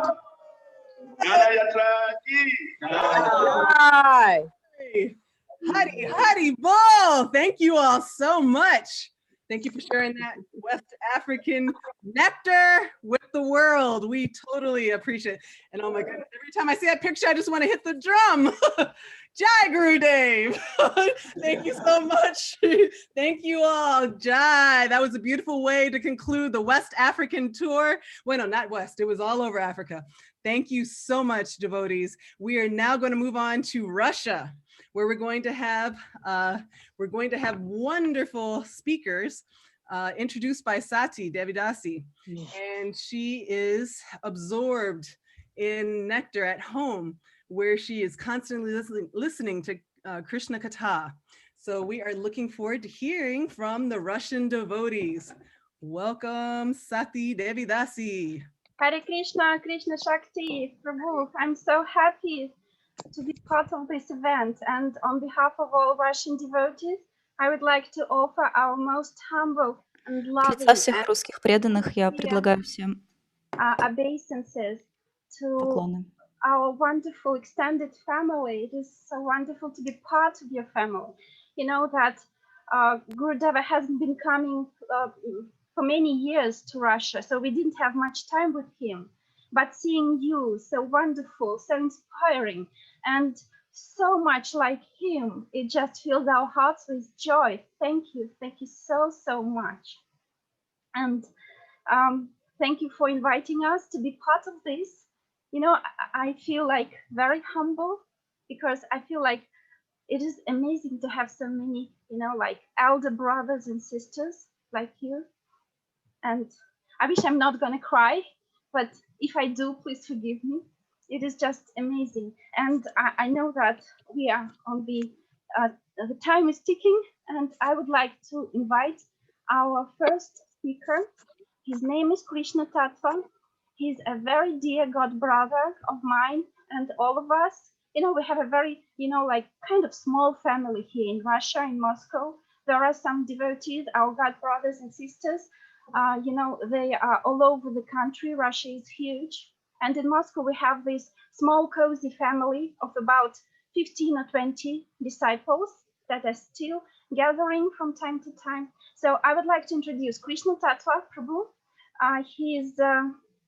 Now he's serving as the head of Food for Life, Donbass. You know, it's part of Ukraine. It's very uneasy situation there. And the service he's doing is amazing. and he's been a servant of Gurudeva, and I was lucky to serve with him. And please, Krishna Tattva, show your face and please tell us something about Gurudev. Hare Krishna, dear devotees. Please accept my humble obeisances. All glories to Srila Prabhupada and Gurudev. It's a great honor to be in your society and say a few words about Gurudev. My name is Krishna Tattva Das, and I was very fortunate to be personal servant of Bhakti Tirtha Maharaj while he was traveling in Russia and other countries of former Soviet Union. Maharaj first time came to Russia in 2000, and then 2000 and 2001 he came to Vaishnava festival and Russia and Ukraine and visited just couple other cities. And then in 2002 and 2003 Maharaj stayed for 1 month, and during this time there were his main trip and main programs which took place in Russia, Belarus, and Ukraine. Gurudev travels in Russia were very eventful. Probably, I think, as usual, in his preaching, Maharaj spent one part of his time in communication with devotees, Vaishnavas, giving lectures and temples and giving darshans for devotees. And second part of his preaching was to politicals, public persons, giving some interviews, TV shows, and so on.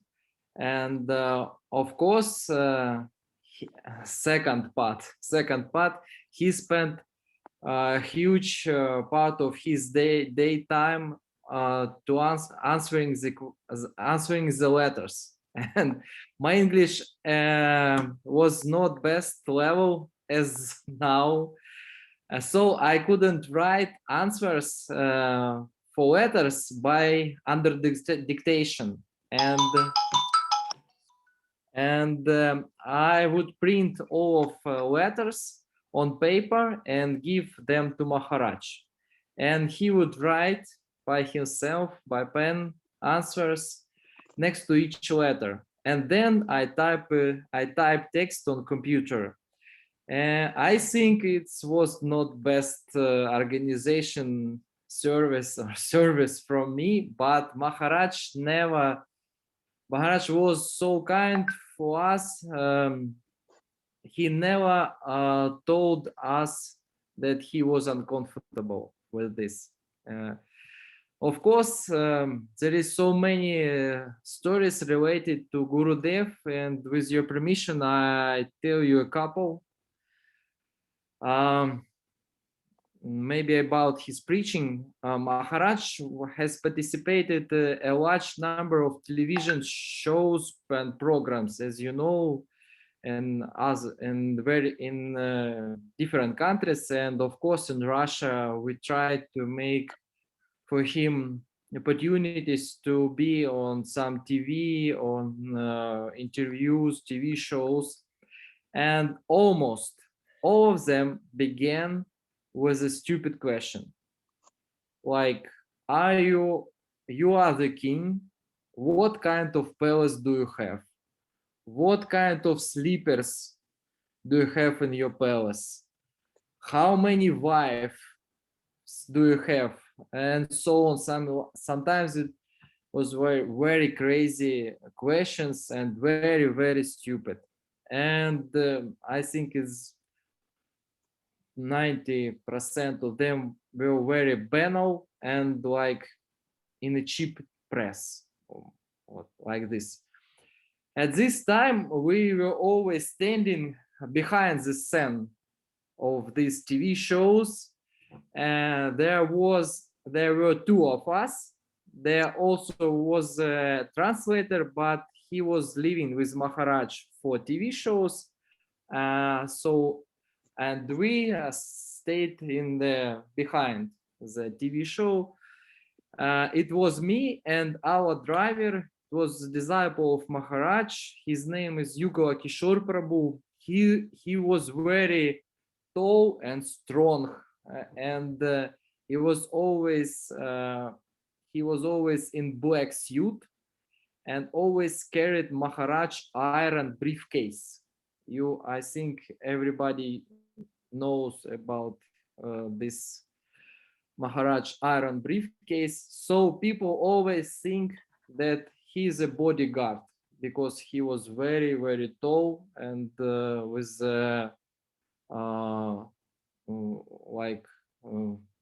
strong face. So he and I always were behind the TV shows, and after a few such interviews, Yugo Kishore and I noticed that very unusual point. After a while of interviews under the influence of Maharaj, people changed before their eyes and began ask a very reasonable question.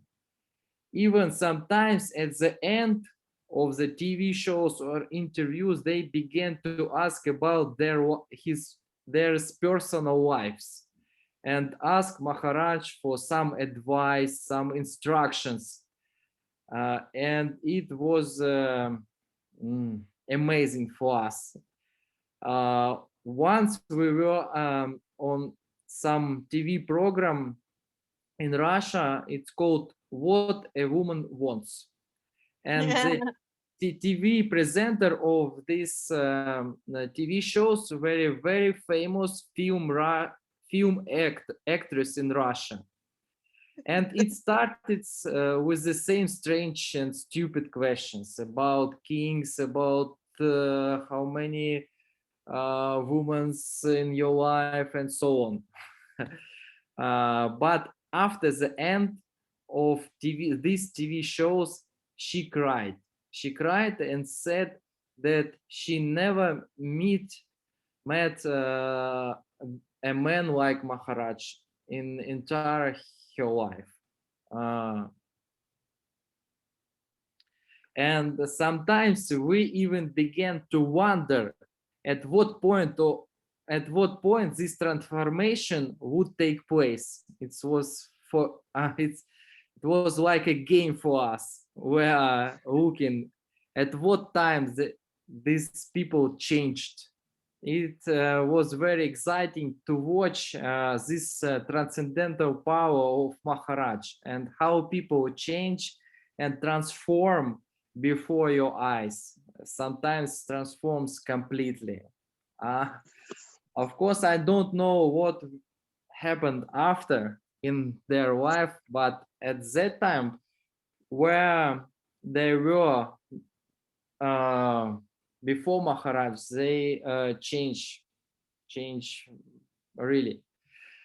Another strong impression of traveling with Maharaj was his inconceivable desire to help devotees. All devotees felt this, I think, and so the flow of devotees to Maharaj never stopped.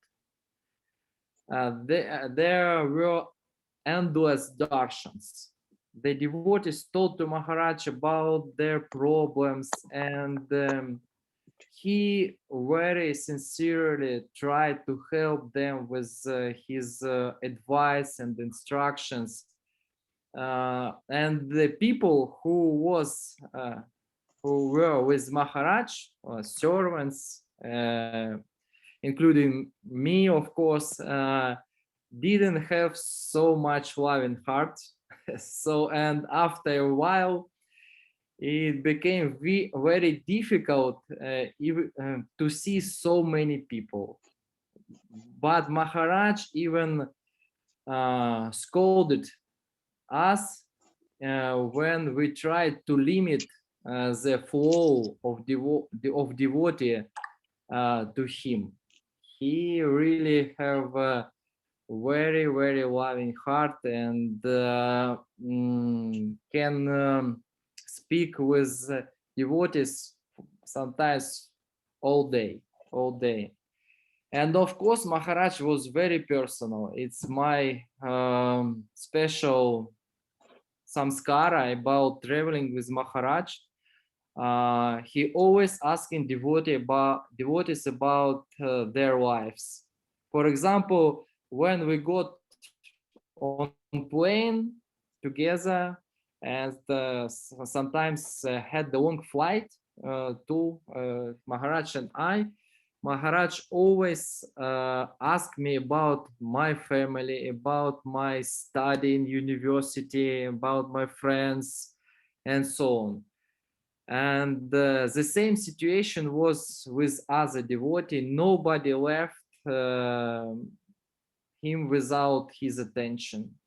Sometimes I remember when we had some free time at the evenings, all programs end, and I was in Maharaj's room. Sometimes he asked me to show him pictures of devotees, photos of devotees who decided to become his disciple, and asked me to tell him everything I knew about them, everything what because he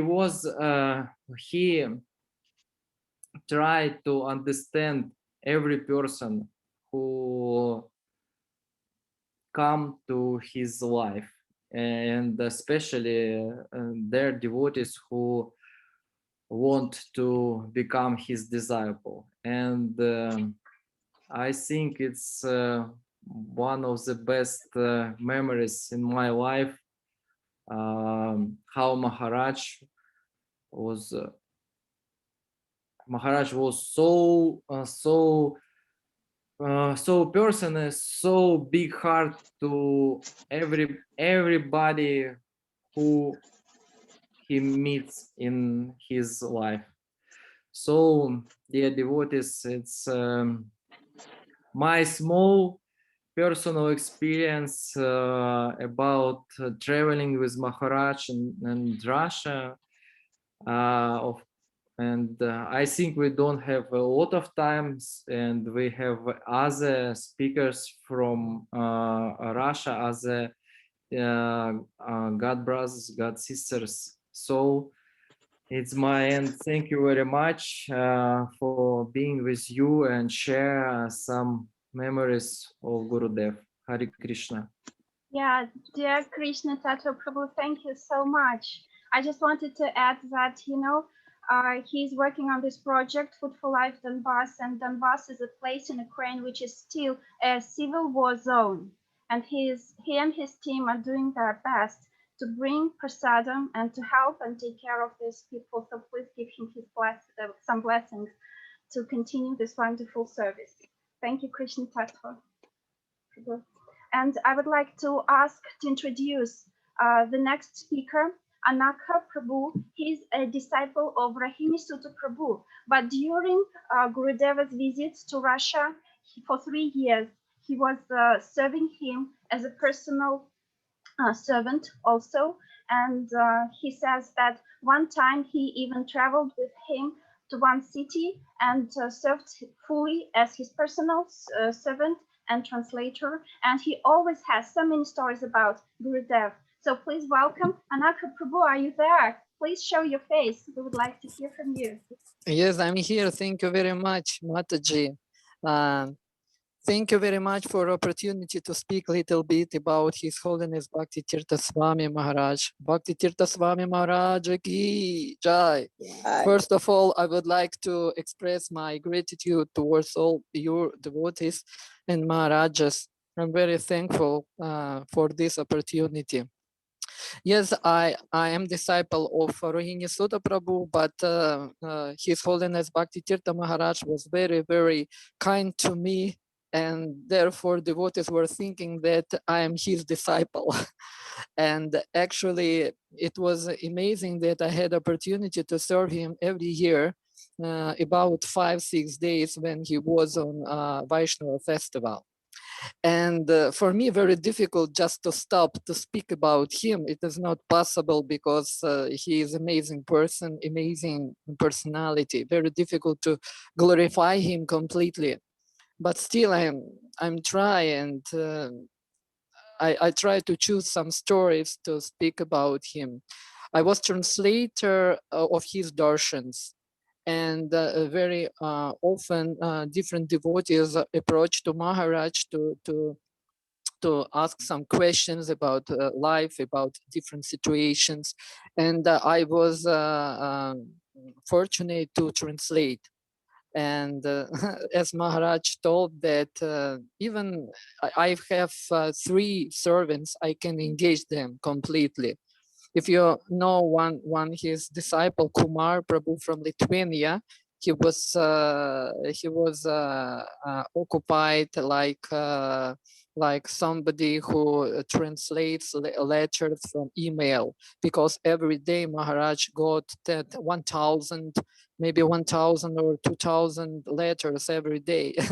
And Kumar Prabhu, he was forced to get all these email and just to speak to Maharaj, all these letters. I'm just translating darshans, and yeah, and Krishna Tattva Prabhu, of course, he also was assistant and great servant of Maharaj. So we were 3. So it was like that. And I would like to share with one story. This story was amazing for me. It's a story about organizer of festival. His name is Shuddha Prabhu. That time, Shuddha Prabhu, he was organizer, and he was approaching to Maharaj. He was very attracted to his personality, and he asked us, can we organize opportunity to speak with Maharaj, because I have problem with my mom, with my mother, and I would like to approach to Maharaj with my mother. So, and this was fantastic conversation. I tried to speak about this as much as I can. So his mother of Shuddha Prabhu, previously she was a Christian, Orthodox Christian lady, and also she's a teacher in school. And she approached to Maharaj. She told him, I would like to speak something about my son. Can you understand me? Situation like this. I'm just Russian. I'm just Orthodox. I'm Christian. I'm teacher. I associate with different people. I love children. And situation like this, that my son became Krishna devotee. And for me, it is just, just like something like criminal, that this is something strange, because I'm Russian and we are Christian people here. So, and she approached like this. She just opened her disturbance, her mind to Maharaj. So, and I don't know how to help him, how I can protect him, because I'm mother, and people, my friends, they just chastise me. What happens with your son? Something like that. And Maharaj, he just made pause. And after this pause, he told, I'm just here now, very loving words from real mother. And he made pause again. And then he told that I would like also to be your son. And after this, he told her, I understand your disturbance. And I would like to share with you my ideas, my feelings. Do you know that in this world, there are some people who are assembling together in order to create war, And she told, yes, I know. And they are very determined to create war. They are assembling and speak how to do it such way in order to make hard to many, many people. Do you know about this? And this mother told, yes, I understand. And then he told, and they are planning to create war. And you know, in this world, some people who are trying to create peace in the world, they are assembling together in order to think how we can create a world, a peace in this world. So, and she told, yes, I know.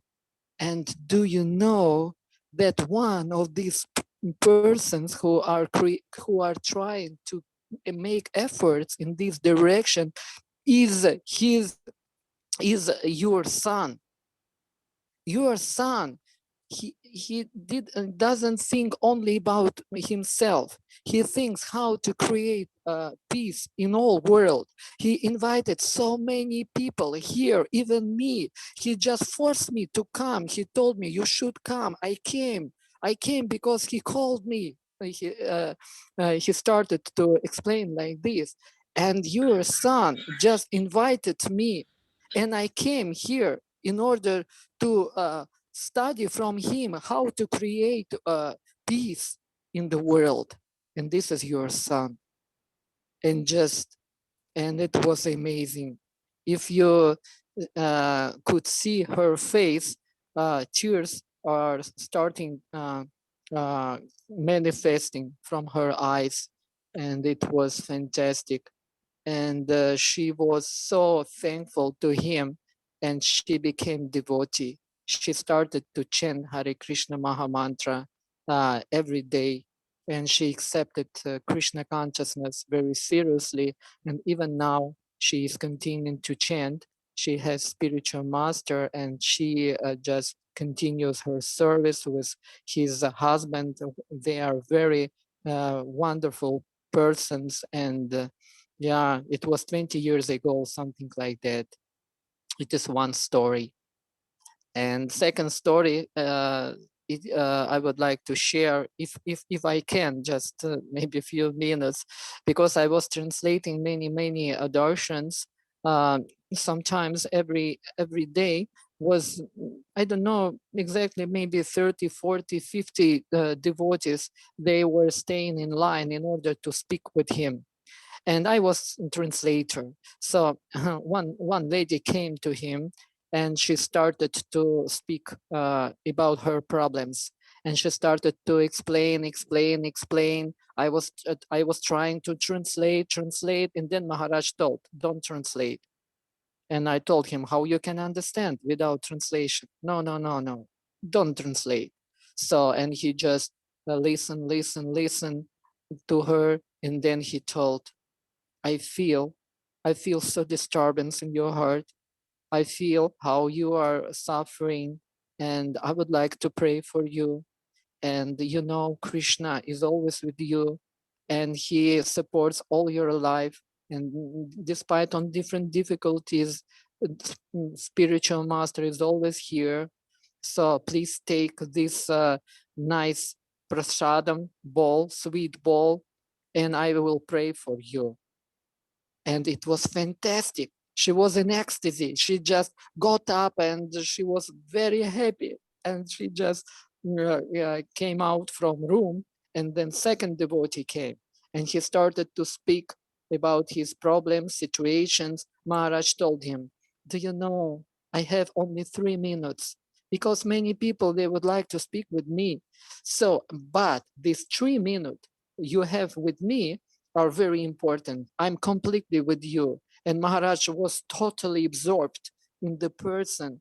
It would it seems to me like bubble. They were in bubble. Even I was outside of this bubble, but they were together with this devotee, and you know, and in the end, what was the end? Can you guess? Everybody was happy. Everybody was satisfied. So because I was brahmachari, I started to think, because I had desire to help devotees, but I didn't know how to do it. I didn't have enough instruments how to do it. So, and in this time I decided to ask Maharaj how he is doing this. I took paper in order to write formula how he does this. And then after darshans, I'm just approached to him and asked, Your Holiness, can you help me? I have seen wonderful situation how you could help devotees, and I would like to study how you are doing this. Can you explain me? And Maharaj, yes, it is not difficult, I can tell you. I took pen, I was very attentive to write, and then what happened, he told me, you need love people. You need to love people. And when I could hear to love people, I was upset, because it is not easy just to love people. Very easy to speak with people, to say something, but to love people, it is not easy. And then Maharaj told me, you should study how to do it. It was not easy. It is not just words. You should give your heart. You should train yourself.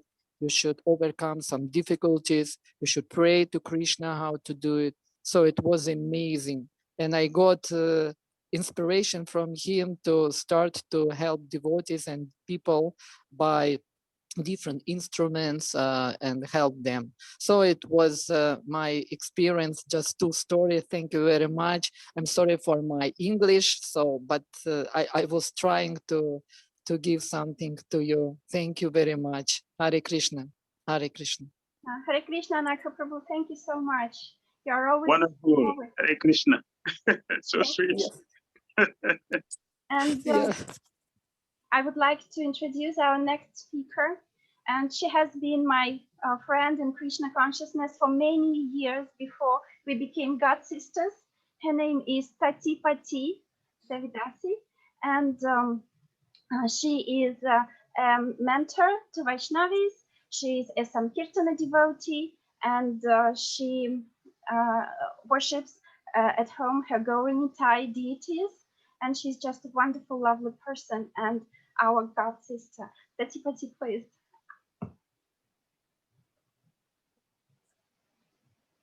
Харе Кришна. Харе Кришна. Харе Кришна, дорогие преданные. Меня слышно? Харе Кришна, dear devotees, can you hear me? Yeah, да. Я очень... Харе Кришна. Ванчи Калпатаропья Чакри Пасинхупевича Патитана Павана Пивашнава Панамаха. Спасибо, дорогие преданные, за возможность прославить духовного учителя. И сегодня мне просто хочется рассказать несколько историй про него. Thank you so much for giving me this opportunity to glorify our spiritual master, and I have some stories to share. Я встретила духовного учителя в 2000 году, просто прочитав его книги. I met him in 2000 by just reading his books. В 90-х годах, в 93-м году я первый раз получила инициацию у Шри Вишнупада. In 1993 I was initiated by Vishnupad. И в 90-х годах было довольно-таки сложно. В 98-м году Шри Вишнупад ушел, и в России был большой кризис, потому что все первые ученики были учениками Шри Вишнупада. And in 1998, we had a huge crisis in Russia because the majority of people, of first devotees in Russia, were disciples of Harikesha Swami. И в российском ИСККОН в 98 году был большой кризис, и некоторые, кто-то ушел, кто-то разочаровался. Я также была разочарована, и у меня был большой духовный кризис. И когда в 2000 году я встретила книги Бхакти Tirtha Swami, я подумала, что действительно это тот человек, который отражает очень близко настроение Шрилы Прабхупады, и за которым я могла бы идти So по in духовному. 1998, it was so difficult. So many people left, and so many were just disappointed. And when I met the books of Gurudeva, I just felt that he's the one, he's the person who carries this mood of Srila Prabhupada, and he's the one who can help me. И я была так счастлива, когда Кришна так устроил, что на следующий год, в 2001 году, он приехал к нам в Тулу, и я смогла пойти к нему на даршан и поговорить, и принять его своим духовным учителем. So I was happy when in 2002 he came to Tula, to the place where I lived, and I could meet him. И мы тогда вместе с Сати пришли и попросили у него быть в семье духовного учителя. И если бы это не произошло, то он приезжал раз в год на тур, целый месяц путешествовал по стране, а завершал свой тур на фестивале. На фестивале было очень много народу, 8-10 тысяч человек, и было просто невозможно подойти. И когда он приехал в наш маленький город, это было просто удивительный подарок нам.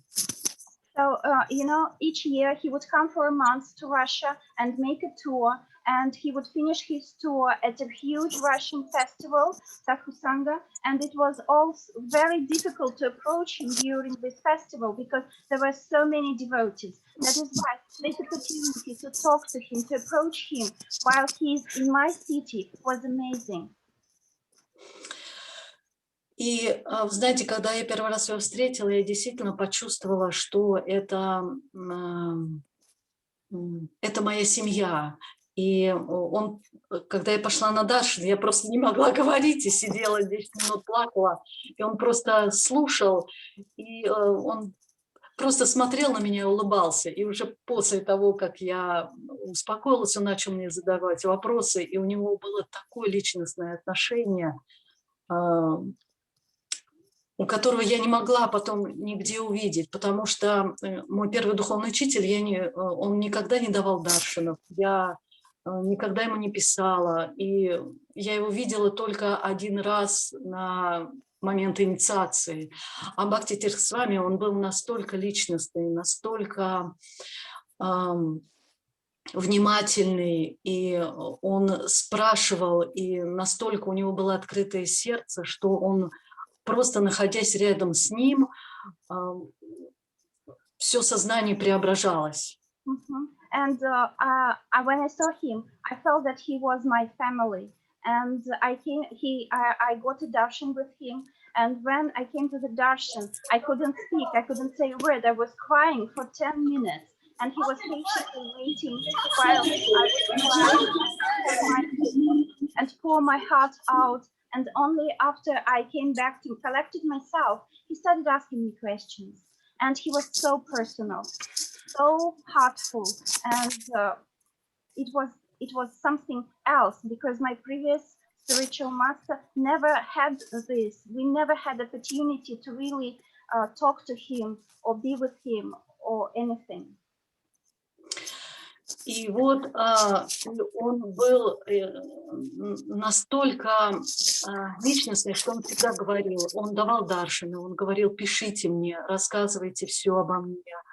Он интересовался жизнью, он говорил, и потом уже, когда мы приехали на фестиваль, он давал такие лекции, которые были необычные, в интерактивном стиле, что это было новшество. He was very personal. He always was asking devotees to write to him with him. And when we usually come to the festival, he would give these huge seminars, which were very unusual. He was talking about such amazing things, and his seminars were also very interactive. И вот когда он начал приезжать, он 4 года подряд приезжал, 2001, 2002, 2003, 2003. И он начал давать семинары по развитию общины, как избавиться от гнева, от страхов, от ложного эго. И эти семинары просто, и вот его вклад в развитие России был настолько мощным, что просто я забыла о своих проблемах и о своих разочарованиях. Мы просто приезжали на фестиваль, и просто находиться рядом с ним было удивительное вот, приключение, удивительная радость. Guru Maharaj came to Russia for 4 years straight in 2001, 2002, 2003, and 2004. And each time he gave a new seminar. And those seminars were amazing. How to transform your false ego, how to work with your anger, and so on. And these were something new. They really pushed our Russian yatra forward. They opened so many things to us. And just to come to this festival and to see him, it made you forget all your worries, all your sorrows, just sitting in the next room with him. It was amazing. Но больше всего мне нравились его киртаны.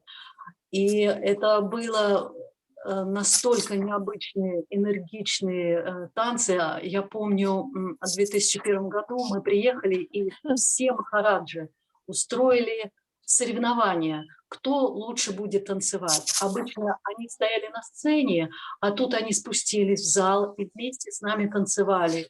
Что они только не творили.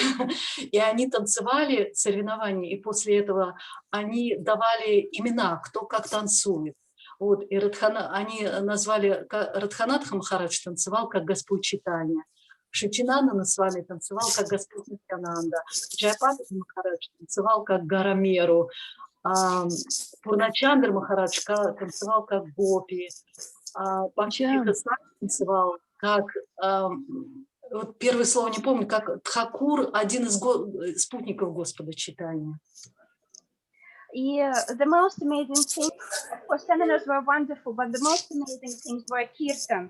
And once during a big festival, the Maharajas, they started dancing, but this time they were not on stage. They went into the downstairs and they danced for a long time. And after that, they started giving, saying that, for example, Radhanatha Swami was dancing like Lord Chaitanya. Shishachinandana Swami was dancing like Lord Nityananda. Jayapataka Swami was dancing like the mountain Meru. And Bhakti Tirtha Swami was dancing like a gopi. Вот, а однажды было утро, было приветствие божества, и начал играть Лаканатха Свами. И должен был, как по правилам, дальше Гуру Пуджа, дальше класс Шримад Бхагаватам. Но они так вошли в настроение танца, что пропустили все. Не было ни Гуру Пуджи, должно быть 8 Шримад Бхагаватам, а все танец продолжался. Бхакти Tirtha Swami все танцевал, а Лаканатха Свами все играл. В 9 часов должен был завтрак, Лаканатха Свами играет, а Бхакти Tirtha Swami танцует. Время уже 10, и, знаете, преданные, где-то около 5000 человек было, и мы спонтанно выстроили все в ряды, и Махарадж показывал разные виды танцев, то вот так, и мы просто повторяли за ним движение, и в один момент мне показалось, что я могу за ним пойти хоть на край света, просто танцевать всю жизнь. Вот, и... And one morning we had a wonderful kirtan. It was greetings of the deity, and then Lakanath Maharaj was singing it, and then he started a huge kirtan, and Bhakti Tirtha Swami was dancing. And then it came time for Guru Puja, but Lakanath Maharaj was singing, and Bhakti Tirtha Swami was dancing. Then it came the time of Srimad Bhagavatam class, but Lakanatha Swami was still singing, and Bhakti Tirtha Swami was still dancing. Then came the time of breakfast, so they were still singing. And then at 10 a.m. in the morning, the organizers had just to stop them, but it was such a nectar they were, they forgot everything, and I forgot myself in that. And at that moment, I felt that I could follow him to the end of the earth and further. Вот, и их только в 10 часов остановили для того, чтобы дальше продолжался, то есть 3 часа шел киртан, никто не уходил танцевать, никто не хотел уходить, и все танцевали, и только в 10 часов организаторы фестиваля остановили только для того, чтобы дальше уже шла программа. And at some point, Bhakti Tirtha Swami, he went on stage and he was showing the moves, the dance moves to everybody, and everybody was imitating the same dance moves as he was showing. And it was an ecstatic 3-hour kirtan. And but at 10 a.m. they had to stop because there were classes to start. Вот, и я помню еще в 2003 году, уже все собрались на фестиваль, но вдруг местные власти, которые предоставляли место, где должен был фестиваль пройти, они вдруг сказали: нет, фестиваля не будет, а уже все приехали. И тогда организаторы фестиваля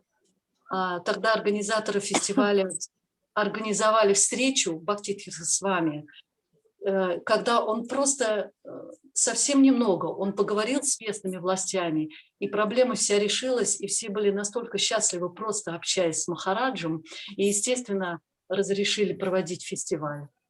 And one time, everybody came for this big, huge Sadhu Sangha festival, but the authorities said that they had to close the festival. They did not give their permission. Something went wrong. They did not give their permission to have the festival. And at that point, the organizers of the festival, they arranged a meeting between the authorities and Bhakti Tirtha Swami. And he talked to them for a short while. And after that, their mood completely changed. They said, yes, you can have the festival. And they were very happy about it. Вот, было вот такое сильное влияние Бхакти Tirtha Swami на всех. С кем бы он ни встречался, с кем бы он ни разговаривал, он действительно менял сердце. И вот Бхакти Tirtha Swami, можно сказать, он спас мою духовную жизнь от разочарования, он дал мне действительно большую семью. И сейчас я, когда смотрю на всех вас, это удивительная возможность. Знаете, как Шрила Прабхупада построил большой дом, в котором может жить весь мир. Также и Бхакти Tirtha Swami он объединил. И я, когда смотрю людей разных национальностей, разных языков, разных цветов кожи, я просто очень счастлива находиться в такой большой семье. Бхакти Tirtha Swami. Bhakti Tirtha Swami, he changed everyone's heart. No matter whom he met, he transformed their hearts with his kindness and love. And he saved me.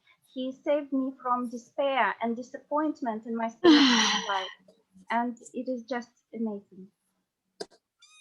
Спасибо вам, дорогие преданные. Хари Кришна. Я очень счастлива была общаться. Thank you so much. I'm so happy to see you all. Thank you, Pt2. And do we have time? Do we have more time? Yes, there's one more person, right? Yeah, and I just wanted to share. My name is Sati Devidasi, and I'm a disciple of Bhakti Tirtha Swami. I was initiated in 2003. That was the last initiation he held in person in Russia. And I just wanted to say that everybody says that how amazing Gurudeva was with people, what a loving heart he has. And it is true, it is so true. And my experience, I served him as a secretary and as interpreter at many programs. I couldn't travel with him all the time because I had a family to take care of. But those moments when I could, they were life-changing. And I remember then, my spiritual sister, Ekanta Vilasini, she met him first. She came to this big festival and I couldn't attend. And she met Bhakti Tirtha Swami and she asked him for a pranama mantra. And after that, he said that everyone who asked me for a pranama mantra, please let's make a list of cities. Next year, I will come to your city just because I have you there, my future disciples. So that is why I was lucky to have him come to the city. I lived in and have this personal association. Of course, he would come, with a lot of people. He had all those people following him, because when people met him, that they just couldn't part with him. You just couldn't. So when he came to Tula, when I myself and Pt2 were leaving, and our future god sister Ekante Velasini, he brought a lot of devotees with him, and this alone was very amazing. But he was such an amazing person, and I remember that I always had these very mystical moments with Gurudev. For example, he was giving a lecture in the preaching center that we had, and in the morning I remember that I was going around my day, and there was this saying, I couldn't get rid of the words, God is good, God is great. It is just, was like an earworm in my head. And then I come to his lecture, and at some point he says, just somewhere in the middle of the lecture, he says, God is good, God is great, you know it. And I have never, I don't know, it's my experience in my life, heard in a Hare Krishna center in a lecture somebody saying the words God is good, God is great. So that's a coincidence, but there were so many of these little things that, and I also wanted to say that he was relentless, and he was hardworking, and he was so loving, and because there were, as Anaka Prabhu said, there were so many people wanting to have darshan with him. Sometimes you would start translating at 2 p.m. or 12 p.m. and then you just look at your watch, and it is 10 p.m. And you are tired. You are just barely sitting, but he was determined. He was determined to see all those people, to talk to them, and he was very sincere, and he would go deep with everyone. He wasn't, just brushing on the surface or anything. And being his interpreter during darshans, I also have this experience when somebody would be about to come into the room, or would just come into the room, and sometimes people sit there just to collect themselves. And Guru Maharaj, he would just say something to me in a very low voice, and he would say, what's the problem this person came in with? And that was amazing, because he always guessed right. So I know that we all have these moments with Gurudev. He's amazing. Thank you so much for listening, and thank you for your time, and thank you for being such a wonderful, wonderful family. Hare Krishna. Thank you so much. Hare Krishna, Sati. Sati Devi Dasaki Jai. Oh, thank you all so much in Russia for sharing your nectar, whether it be from Gurudev's bubble that he would wrap you up with energy of love and just completely transform your heart. And I love the quote, you need to love people, So definitely was, All right, so we have 14 minutes and we're going to have a quick break. Thank you all so much. Next, we're going to get to Gita Nagari and IFAST DC. Take a break and come right back.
Do you want to be on the video?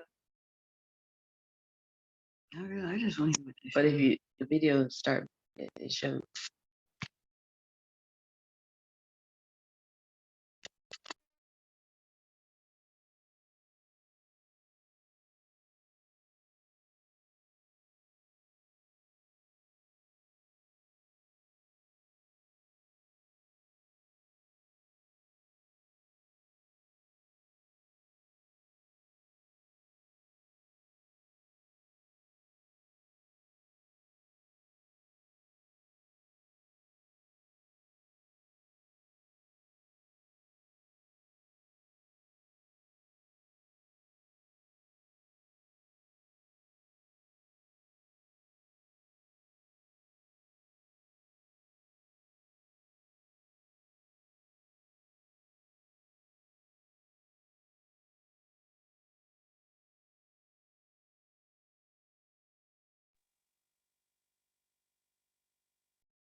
Radhe Radhe. Haribo.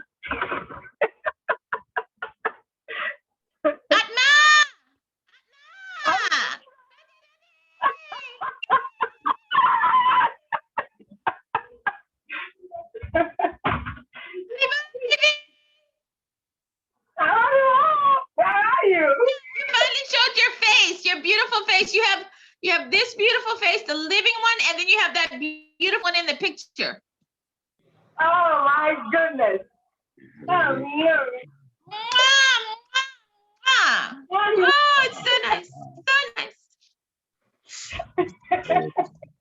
Oh, you're grandmama now, huh? Grandmama. I'm at work. Hey, congratulations. Thank you. Hare Krishna, everybody. Hare Krishna, Radha Vijay Devi Dasi. Hare Krishna. Hare Krishna, Krishna Krishna, Hare Hare, Hare Rama. Devi Dasi ki jai. Press F2. Devi Dasi ki jai. Srila Prabhupada ki jai. Jai. Kamagiri Devi Dasi ki jai. Now I'm going to go be on, but I'm not gonna be visible. Oh. Jai Mata Kamagiri. Haribol. How are you? I can't see her face. We're better now that we can see your face, Mother Kamagiri. Oh, I don't know how to do it. You're fine. What are you doing? Just did it. You just did it. You're doing it now. Mata, you're on. Huh? We can see you. We can I'm about to go off though. I'm taking my video off. Okay. Oh. Hare Krishna.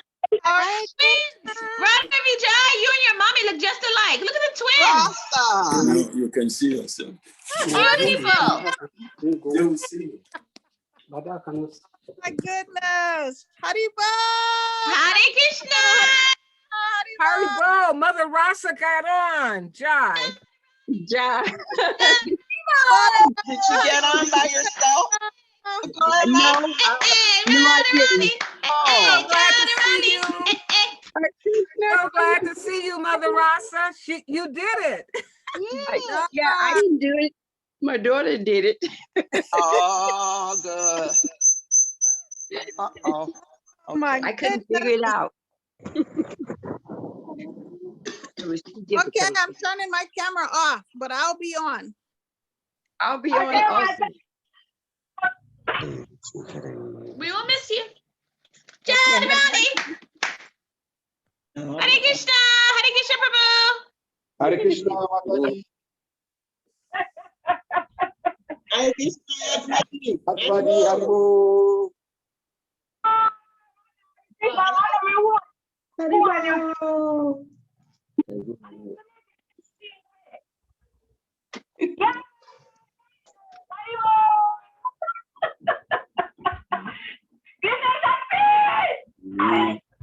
What? Koramani. Dhanavad pranams to everyone. Hare Krishna. Haribo. Hare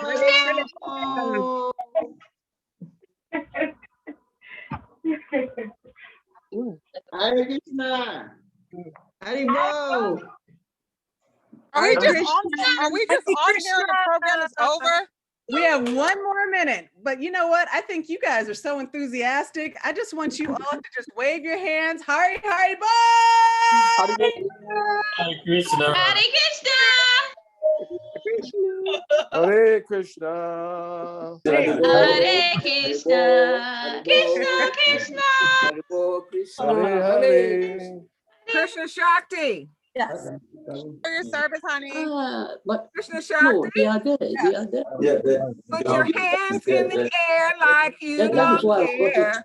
Hare Krishna. Hare Krishna. All right, guys, now we're ready for round 2. Here we go. Afternoon. Thank you all. Love hearing you, love seeing you. Now we got to get into the show because we got a lot of devotees who would love to speak from Gita Nagari and all over. So we're going to introduce right now. We're going Haribo, Mother Krishna Shakti, have everybody take their microphones off. They need to be muted. All right. Microphone, where? Okay. All right, here we go. Maybe All right, Nanda. yourselves if you have not muted yourselves yet. And we are going to introduce Mother Rajalila. Mother Rajalila began her practice of Bhakti Yoga in 1979 in New York City, shortly upon meeting her spiritual teacher, His Holiness Bhakti Tirtha Swami. She was requested to travel and assist in the development of spiritual communities in West Africa. She was the first woman from the West to live in West Africa for almost 10 years as a pioneer and spiritual leader. Upon returning to the United States, she assisted her spiritual teacher with co-developing the Institute for Applied Spiritual Technology. In 2001, she was hired by an international organization to teach conflict education and meditation to NGOs in a transnational government. Rajalila served as a mentor of the GBC Devotee Care Committee and assisted with co-authoring the manual for the GBC Devotee Care course in Sri Mayapur. She has taught Bhakti Shastri and done many wonderful things. And I know we have a wide array of devotees that are going to speak, so I'm going to keep it brief, but welcome Mother Rajalila, who is going to take... Goranga, Hari Hari, Hari Bol. Welcome, dear devotees. Thank you so much for being here. Thanks to the coordinators. Thank you, Dhruva Maharaj Das. Thank you, Krishna Shakti, Bhuta Bhavana Prabhu. So many devotees in the background. We are so grateful, so appreciative. No words can express our deep, deep, deep, deep gratitude. Thank you so much.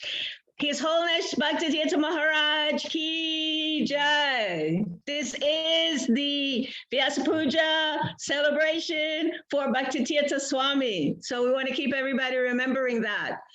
We have a really huge lineup of presenters from Gita Nagari, as well as there are some other guests that we're excited about. We hear Mother Kamigiri is here. We're grateful. And we're going to start right off with Yashoda Mai. Gita Nagari, as you all know, is a project that Bhakti Tirtha Maharaj was a little bit he was a little coerced into coming here by His Holiness Tamal Krishna Maharaj. So in 1994, when the Institute for Applied Spiritual Technology in Washington, D.C. was at the height of just kind of reaching out, the outreach was just amazing. And there were so many beautiful, wonderful people that were coming to the Institute, and everything was high and everybody was excited and enthusiastic. And then we learned, we will go to Gita Nagari. And we were like, what? Gita Nagari, the country? Nobody know what are we going to do there? And Bhakti Tirtha Maharaj, our Guru Maharaj, a revered Guru Maharaj, in his enthusiasm and determination to serve Srila Prabhupada, he came to Gita Nagari.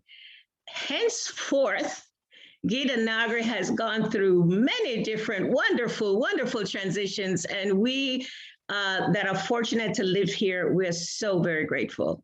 And so we're going to start out, which is one of those residents, when Bhakti Tirtha Maharaj said, go Gita Nagari, first residents that came, actually. I will go to those first residents. However, Yashoda was among like the second resident that came. So Yashoda Mai, we want to start with you, one of Bhakti Tirtha Maharaj's first initiated disciple. Everyone has 5 minutes to speak so that we could try to get through with everybody. So please, I'll remind you, don't take it personally. It's, we're just trying to get as many devotees to share as possible. Thank you so very much. Haribo. Hare Krishna. Thank you very much, Mother Rajalila. Namam Vishnu Padaya Krishna Vishai Vitresh Mata Bhakti Vedanta Swami Namane. Namaste Saraswati Devi Gauravani Psharni Nivashesh Shandavari Pashta Tashtani Namam Vishnu Padaya Krishna Vishai Vitresh Mata Bhakti Tirtha Swami Namane. Namaste Krishna Padaya Prabhupada Arastakmane Shri Gaura Karuna Shakti Bhakti Tirtha Namane. I'm going to make this really fast because I want to make sure that there's enough time for everybody that wants to share. But I was originally going to just focus on, every one of us has an item in our homes that reminds us of Gurudev. It could be a chair, it could be just some cloth, it could be a photograph, it could be something that every time you see that, you think of Gurudev. So I have a chair in my temple room, and I was just thinking about this chair the other day. It's now being reupholstered, but it would be the chair that Gurudev would sit in when he visited, and we would move it around to different places. We take it outside, take it to the schoolhouse. So this is a picture of Gurudev sitting in the chair at the schoolhouse, which was the Gita Nagari community school that we started when we first came here because it was needed. We had small kids and we didn't want to send them to public school. And so a group of devotees started a community school here in Gita Nagari. Here's Gurudev again in the chair. Samskaras and family programs were a very important part of Gurudev's mission. And here is giving grains to my youngest daughter, Kalakanti. And again, in this picture, I think is really pretty. This is a really nice pastime. She was sitting very nicely in his lap, just like that, eating the sweet rice that he was giving her. And as soon as he gave her the first mouthful of sweet rice, everybody in the room started cheering, Haribol, Haribol, Haribol, made such a loud noise that she was so startled. She started crying. And Gurudev looked up and said, see, it wasn't me. You guys made so much noise that now she's crying. And he had to give it back to me. But it was so funny. Everybody was kind of laughing and Gurudev saying, it wasn't me. I didn't make her cry. It was the devotees. But just listening to everybody's offering today, one of the things that has struck me is that I keep imagining, this realization has come to me that, that this is a body. We have Srila Prabhupada at the head and we have Gurudev at the heart. But every one of us, every disciple of Bhakti Tirtha Maharaj is a functioning organ or limb in this body. And we need each other to focus. We need each other to function. And so everybody needs everybody else. Everybody is vital. And so when one part of us goes away, or when one part of us stops functioning, or we don't really know what's happening to a toe, or we don't know what's going on with a fingernail, or we don't know what's going on with an eyelash, that matters.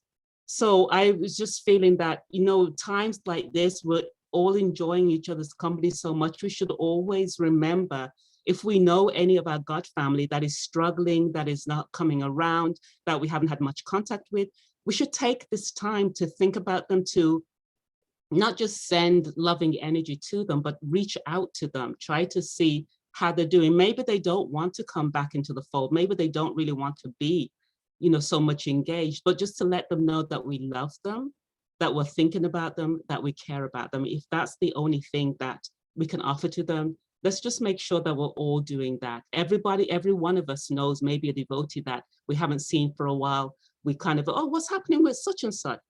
Take the time now to reach out to them. Send them a letter, send them a postcard, send them call them, leave a message if they don't pick up. Just reach out to every one of us in this family, because we need each other. And the family becomes so much richer and more powerful when every one of us knows that we're getting the love from each other. So Hare Krishna Prabhu, thank you so much for giving me this opportunity. Bhakti Tirtha Swami Maharaj Ki Jai. Hari Bol, Yashodamai, thank you so much. We all matter. Beggar one, we're little people. Bhakti Tirtha Maharaj, he says, we are all little people and we all need each other, little people. Sometimes we want to be big people, right? Anyway, Hari, moving on. Thank you so much, Yashoda. Hari Chakra Prabhu, where are you? Actually, no, sorry. We are going to show a video right now of Bhakti Tirtha Maharaj's Samadhi on the property of Gita Nagari, just so everybody can remember that this amazing activity that we're doing is to honor this very great personality. His Holiness Bhakti Tirtha Swami Ki Jai. Hare Krishna. So we're here at the Pushpa Samadhi in Sri Gita Nagari Dham. The actual Samadhi is in Sri Mayapur Dham. The Samadhi was completed in 2007, and we owe our wealth of gratitude to all of the disciples and well-wishers throughout the world who helped to construct the Samadhi through their donations. And primarily His Holiness Bhakti Tirtha Swami and Paramananda Prabhu, his disciple. They donated so much time and Lakshmi to this project, not only here, but also in Mayapur Dham. He was such a loving uncle, if you will, and we owe a wealth of gratitude to His Holiness Bhakti Tirtha Maharaj.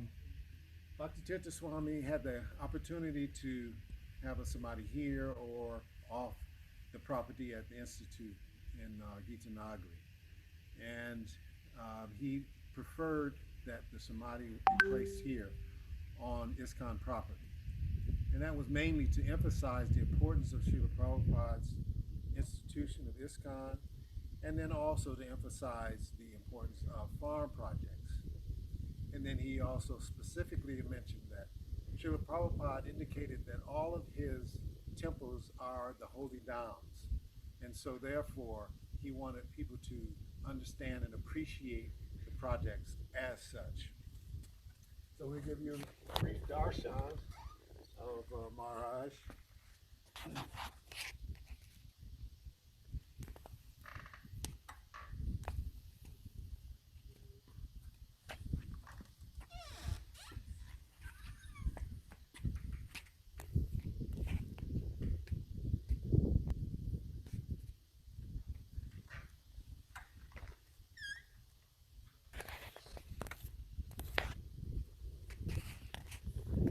So when guests come to Gita Nagari, they first come to the Samadhi, and then they go to have darshan of Shishirada Damodar.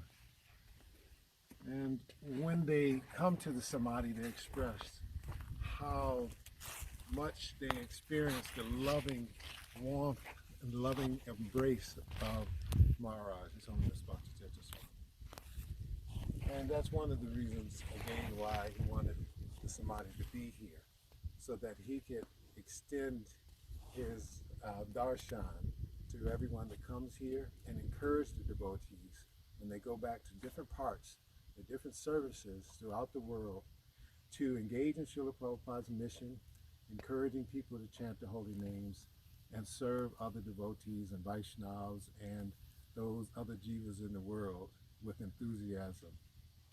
So thank you so much, His Holiness Bhakti Tirtha Swami Maharaj. Ki Jai. Hari Hari. So sorry about the sound. We have some of the best tech persons on board, Nanda Suno Prabhu, and whatever sound we could get, that was the best we could do. Thank you, Nanda Suno. You've just been so amazing this entire weekend. Thank you, thank you, thank you. And thank you, Ekavira. Thank you so much. Yes, yes, yes. Devotees coming together. This, we wanted to show the Samadhi. Normally we don't, because on his appearance day, because it's something for his disappearance day. However, the reason we show the Samadhi is to remind everyone that Bhakti Tirtha Maharaj lives in Gita Nagari. He specifically wanted the Samadhi on the property of Gita Nagari Dham, so that everyone can always remember that he is an ISKCON Prabhupada man, and that he was integrally a part of the upcoming of Gita Nagari when times was not so good. And so that's the reason we shared the Samadhi. We're going to move on to Hari Chakra Prabhu. Hari Chakra Prabhu, if you're not here, we will go to Mother Kamagiri, who is a disciple of Srila Prabhupada and served Bhakti Tirtha Maharaj very closely. Mother Kamagiri has unlimited memories, so I'm going to ask her to please be brief and just share with us one that's really dear to your heart, just so we can get a few more devotees that's not on our program to participate. Thank you so much, Mother Kamagiri, because I don't know where Hari Chakra Prabhu is. Nama Om Vishnu Padaya Krishna Prestaya Bhutale Srimate Bhakti Vedanta Swami Iti Namane Namaste Saraswati Deve Gauravani Pacharni Nirvishesha Shunyavadi Paskatya Deshatani Vanchikapaturubhyascha kripa sindhubhya eva cha patitanam pavanebhyo vaishnavebhyo namo namaha. Srila Bhakti Tirtha Swami Maharaj ki jai. All of them are very dear to me, so I can't really say which one is more dear to me. But I guess if I really search my heart, the most dear pastime to me was during the last time I had a personal darshan with him in the Institute House. And I had expressed to Rajalila that, because so many devotees were coming and they were saying, Maharaj is just telling the truth. He's not holding anything back. He's just like saying whatever the truth is. And he's just chastising left and right, And I was thinking, and I said, Maharaj has never chastised me. And I said, I feel cheated, said because initially I didn't want to have a personal darshan because it was so many devotees coming. So I think I would rather just serve him, So, but when everybody was saying how much he was just chastising and telling the truth, I just felt like I needed to get chastised at least once, before he leaves, So somehow Rajalila, I think she told him that. And I said, well, I guess he was sitting at the table one day and then he wasn't talking to me directly, but he was talking to me and he was speaking to somebody else. And he said, well, I don't want you to feel cheated. And then I said, I guess I'm going to get it, So I said, okay. So then that day I made prasadam for him. And Rajalila said, you can serve Maharaj's prasadam today. And I said, okay. So, I took the plate in and I put it down and he was sitting on his day bed. And I offered obeisances, and of course, I'm just about to fall apart, because I don't know if I can take the chastisement, So he looked and, then we just started, sharing our appreciation of, how Srila Prabhupada had allowed us to serve together, and the way that he did, and the relationship that was allowed to manifest, And so then, I looked at him and then he said, well, we'll talk later. He said, I want to eat first. So then I went out to the table and then Maharaj rang the bell and then I was getting up. I thought I was going to go talk. And then he said, oh no, Dhruva, he just wanted some this. And then rang the bell again. He says, oh no, he just wanted something else. And then I kind of relaxed. And then we were talking at the table. And then Rajalila said, Kamagiri, Dhruva has the tray, And so then I was going to go get the tray. And then he says, Maharaj said he'll see you now. So I went in and offered obeisances, and I was looking and, so then we started talking a bit. And then, he was looking at me and I was looking at him. And then I was looking at Radha Shama Sundar. And, he started telling me about how, how his, shoulder and this was that and that was this and this was that, But then I said, well, Maharaj, I said, I really appreciate, and this is what I really appreciate about Bhakti Tirtha Swami, was that he was not afraid to love and be loved. That he was very, the word is, he never compromised his principles, but he was very loving, and he made you feel like you were worth it, like you were worth taking the time for, because he took time for everyone, and when I sit down and think about it, I'm just looking at, especially since this pandemic is going on, how devotees around the world, I was looking at some devotees chanting in Taiwan, having kirtan for the kirtan fest. And I was just amazed at how, Srila Prabhupada's mercy is just spreading everywhere through the devotees such as yourselves and Bhakti Tirtha Swami traveling and making so many sacrifices, fearlessly, not caring for his own anything. I was appreciating how yesterday, I was actually a part of it yesterday, but I was just having technical difficulties, so I couldn't get on, but I watched the whole thing. And when Mukunda was sharing how when devotees would come and, and then Bhakti Tirtha Swami would do that smile. And then he says, yeah, we got another one. Well, that happened to me in Cleveland,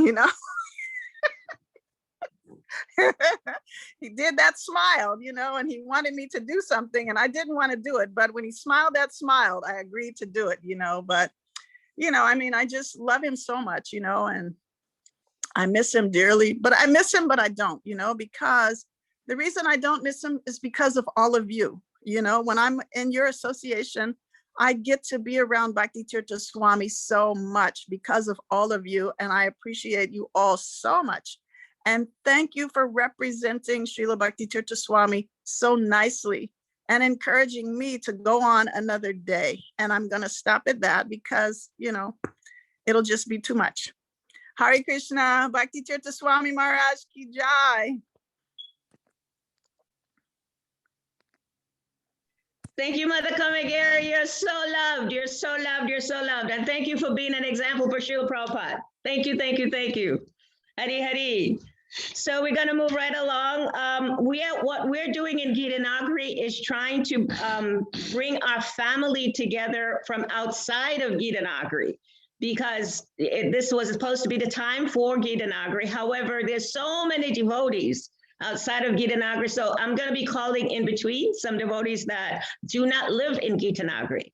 However, right now I'm going to call Parikshit Prabhu. Parikshit, if you're here on the call, I can't see the screen, so I don't know who's here. So if Parikshit is here, we're requesting if you would kindly share a memory, and if you can kindly keep it to 5 minutes. Okay, Parikshit Prabhu is not here. All right, then I'm going to move on to somebody from outside of Gita Nagari. One of Bhakti Tirtha Maharaj's secretary, Jayadev Prabhu. Jayadev, are you here? I'm going to try to call in all the persons that served him during the time he was in Gita Nagari. Jayadev Das. Hari Bol. There you All right, there you are. Hari Hari. I don't want to turn my video on. I'm not wearing makeup, so I. Looks like your best makeup is a picture, Prabhu. Krishna. Yes. Hari Hari. Yeah, I also wasn't planning on speaking.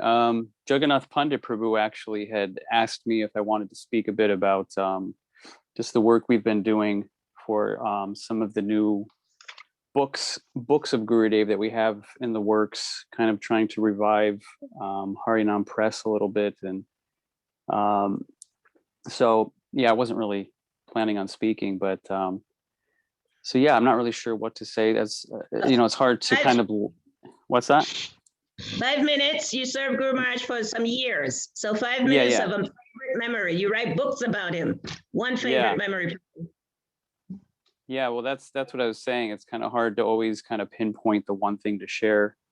I guess one of the memories I always go back to is just, and to kind of just piggyback off of what Mother Kamagiri was just saying, that you would always feel that love from Gurudev, and just, he was constantly just so caring of everyone. And, even when it didn't seem that a devotee was so receptive, he still had that care and concern. Or even when a devotee might feel like that care and concern wasn't there, which even in my own experience that had happened, and I recently was transcribing one of his lectures, and it was the final darshan that he gave at Gita Nagari. And at the very end, where he mentioned,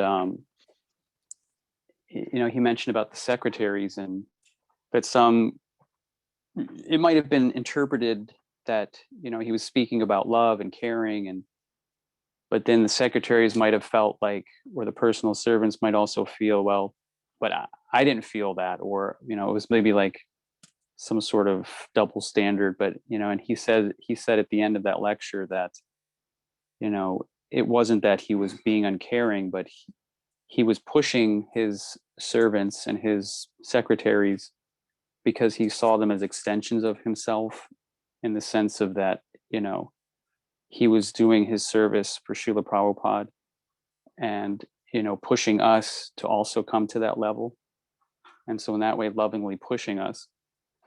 And so, yeah, sometimes it was easy to get caught up in the mental side of it of, why is he, one time he left me a note and he said something to the effect of, I forget how he ended it something like, I don't know how the devotees tolerate me or something like that, or something about, we're always in marathon consciousness, or that was in an email, he had said that. But it was just interesting, just as I reflect on him and hear from the devotees, that's kind of one of my main reflections of him was, he was here on a mission. And I think sometimes, if we're not also in that mindset, it's very easy to kind of, get distracted by Maya or sense gratification or, caught up in the day-to-day struggles and anxieties. But when we step back and we remember that, we had this connection and this service to Gurudev to continue that legacy of being, carrying the love and spreading that love and that care that he gave us, it can really, it really connects us with him to where it's a connection in the heart that, as Mother Kamagiri was also saying, you miss him, but at the same time, you don't miss him because you feel his presence so strongly. And so, yeah, I guess that's just, I've just always feel his presence in that way by remembering that I'm trying to, serve him and keep his memory and his legacy alive by trying to be a good example. Those are just some thoughts. Haribol Jai Prabhu, thank you so much for your services for Gurudev for so many years. Thank you, thank you, thank you. And we all know that all of Gurudev's servants got the sauce, like anything. They can all tell you. They all got the sauce, big time, big time. So we will now move to a longtime resident of Gita Nagari. He had lived here for some time, Yogi Prabhu from Ghana. Yogi, if you can please keep it to 5 minutes or less, please. Is Yogi with us? Hare Krishna. Okay, Prabhuji. You see, you should press this, Okay. We can hear you. Haribol. Haribol. Yes, we can hear you. Can't see you. My dear devotees, Matajis and Prabhujis, I express my sincere gratitude to you, all of you. Allow me to speak. But unfortunately, the time is too low, but I'll manage it. We are all fortunate to have a spiritual master like Bhakti Tirtha Swami Maharaj. He's so dynamic, he's so very intelligent, he's learned, and you show concern to everyone. I'm saying this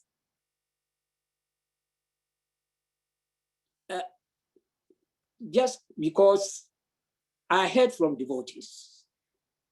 When I joined the movement, I heard of him. So all what I'm saying, I heard from those devotees, his devotees before me. So in Ghana, first I saw this movement in Nigeria. I bought books from there. I started reading it. And then I was so fascinated that I bought many of the books and I brought it to Ghana and I started reading them. So I make a point to search for them. And I went to Accra, the capital of Ghana. I stayed there 2 weeks. I couldn't find them. Later on, I went back again there. I couldn't find them. So one time I met a devotee and he directed me there to the temple. So I mixed with the devotees and discussions. I started asking questions. They answered me nicely. And then they told me the Guru is coming. At that time, Srivas was the president. So the Guru is coming. And that's the first time Guru position was explained to me. Srivas said, he said, a Guru is a priest. And I said, oh, a priest? I said, yes, but not a priest like those we see them here. It's a type of priest which is connected to what we call param system, the chain of disciplic succession. And I said, what is that? He said, Krishna, God, is the supreme teacher. He imparts knowledge to his friend, and that knowledge is coming down. So one who is connected to that chain is called a bona fide guru. That type of guru can tell you whatever you want to know in this world. So in fact, I was captured by that statement. So I decided to stay there and wait for that guru. And finally, the guru appeared. And how the devotees treated him, I was amazed. You know? So I'm cutting it short because the time is limited. It happened to the point that he was giving class, and the time where we have to ask questions came. I asked that very question, that Gurudev, how can one know the right path? The answer was, first, one had to be inquisitive. And whatever faith you belong, you have to question your faith, that faith. What are those questions? He said, ask who you are. Where did you come from? This material world, what is the meaning of it? What is death? And after death, what is the next situation? So if any faith you belong, it doesn't matter the name that faith has. If that faith can be able to explain this type of questions to you, it's a bona fide guru. And don't change that faith, remain there. One can only change his faith if these questions are not properly answered. Then please, you have to find a place to live. This I learned from him. Yogi, you have 1 more minute, Prabhu, half a second, please. And there's one point I want to make, that I have no devotion. This, I explained it in Gita Nagari before, that we all know how the Dhritarashtra embraced Bhima, but that embrace was not the one I experienced from my guru. The Dhritarashtra wanted to kill Bhima. It's a dream that I got. But I saw my guru embracing me in that way, but I was not feeling any pain. And up to now, I question myself, what is the meaning of this embrace? So in fact, when I go through my way of living, I see that the guru is always on my path. So please, I can't speak so long. And unfortunately, he didn't live so long for me to render much service to him. That is my pain. Hare Krishna. Hare Hare. Thank you so much, Yogi. Thank you very, very much. Thank you. Srila Bhakti Tirtha Maharaj ki jai. So we're moving along. I'm going to ask somebody from outside. We have many senior devotees here in Gita Nagari. However, we're really trying to serve the devotees outside of Gita Nagari. Another servant of Bhakti Tirtha Maharaj, our Gurudev, our revered Gurudev, Jishnu Prabhu. Jishnu, if you're with us, please.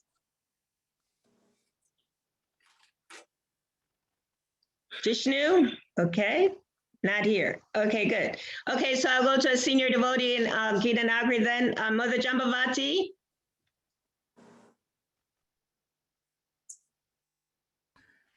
Hare Krishna. Rajalila, I'm going to say this to you. I'm in no position right now to have my face shown. However, I do want people to understand. I too was also thinking about people, who were not, who might not have been given an opportunity to share. And I wrote down, let's see, 1, 2, 3, 4, 5, 6, 7, 8 names, right? The last name that I wrote was Govinda Prabhu from Ohio, because he's a senior devotee. As soon as I wrote his name, my phone rang, and guess who it was? It was Govinda Prabhu. So if you don't mind, I'm going to defer to Govinda. I know that, we've been told that one of the byproducts of chanting is, psychic abilities. So Govinda definitely has been chanting his rounds. Hare Krishna. Hari Hari. So just to let Govinda know, I have Mother Chuta is my team partner, and she's in the background with all of the people from outside of Gita Nagari, and she already had Govinda's name. So just to let you know, his name is on here. See? However, I am going to request Govinda to please, I know you have unlimited memories, and I'm from Africa, and I know what it's like to talk, about somebody you love. So Govinda Prabhu, if we can keep it to 5 minutes, I will love you eternally.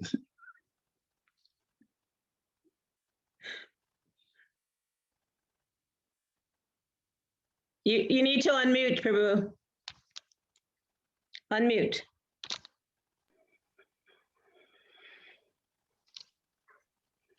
Hare Krishna devotees, please accept my respectful obeisances. All glories to Gurudev, and all glories to Srila Prabhupada, and all glories to all of you and your services to Srila Prabhupada.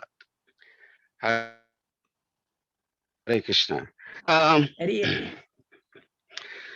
Hare. Yeah, Mother, like you rightly said, I have many things to share about our spiritual master, our father, Bhakti Tirtha Swami Maharaj.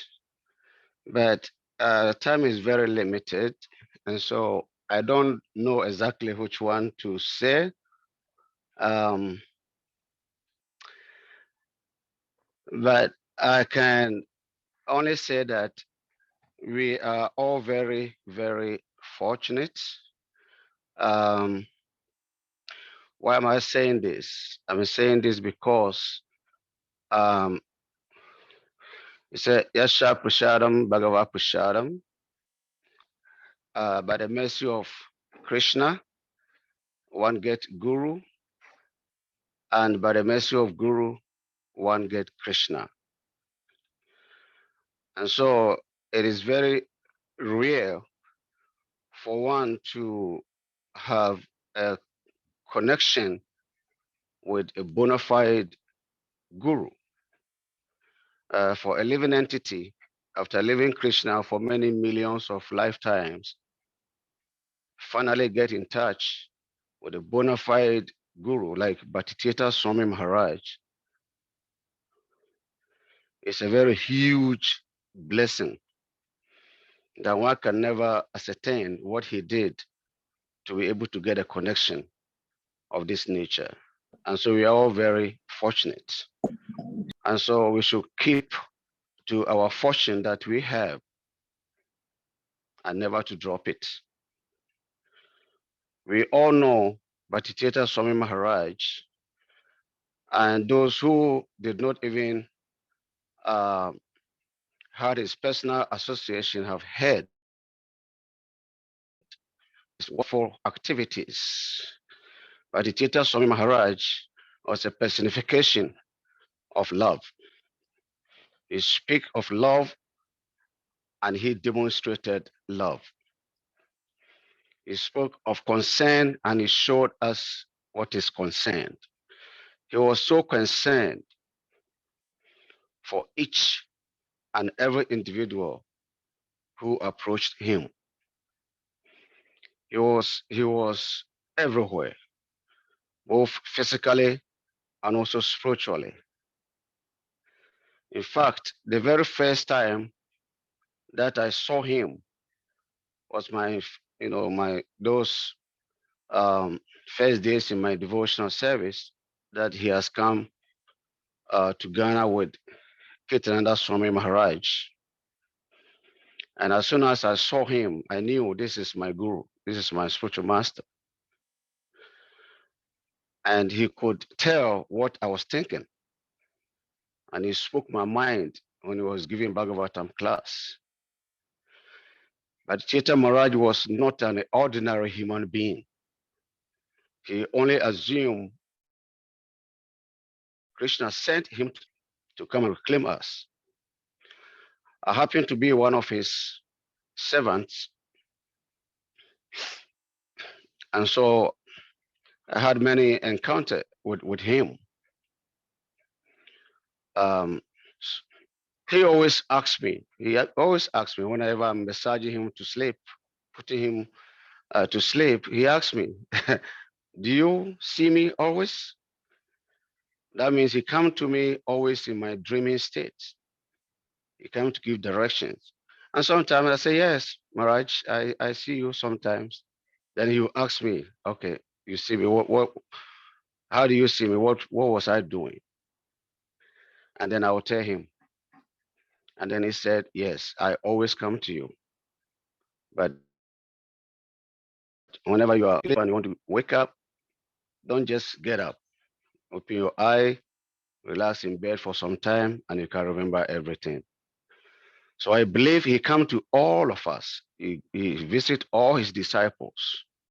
Once you have a connection with him, that connection is eternal, and he will never break it. We all know him, how loving and concerned he was. And so he come to us all the time. And whenever I'm in difficulty, in fact, I have a lot of things to share. Mystical experience from Bhakti Tirtha Maharaj. But we don't have time now. But all I can say is that we should keep to what we have. We should keep that hold to Bhakti Tirtha Swami Maharaj's lotus feet. And by his mercy, he will take us back home, back to Godhead. Hare Krishna.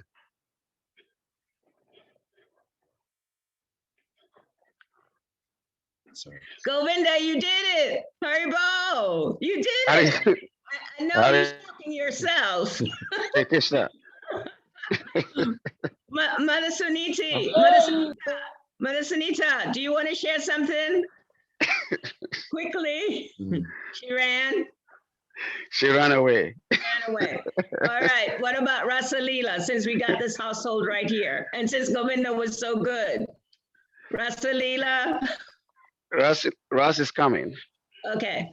All right, Ross. And the ladies always keep it short.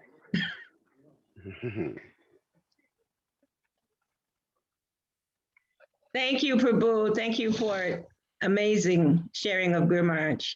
Haribo, Rasa.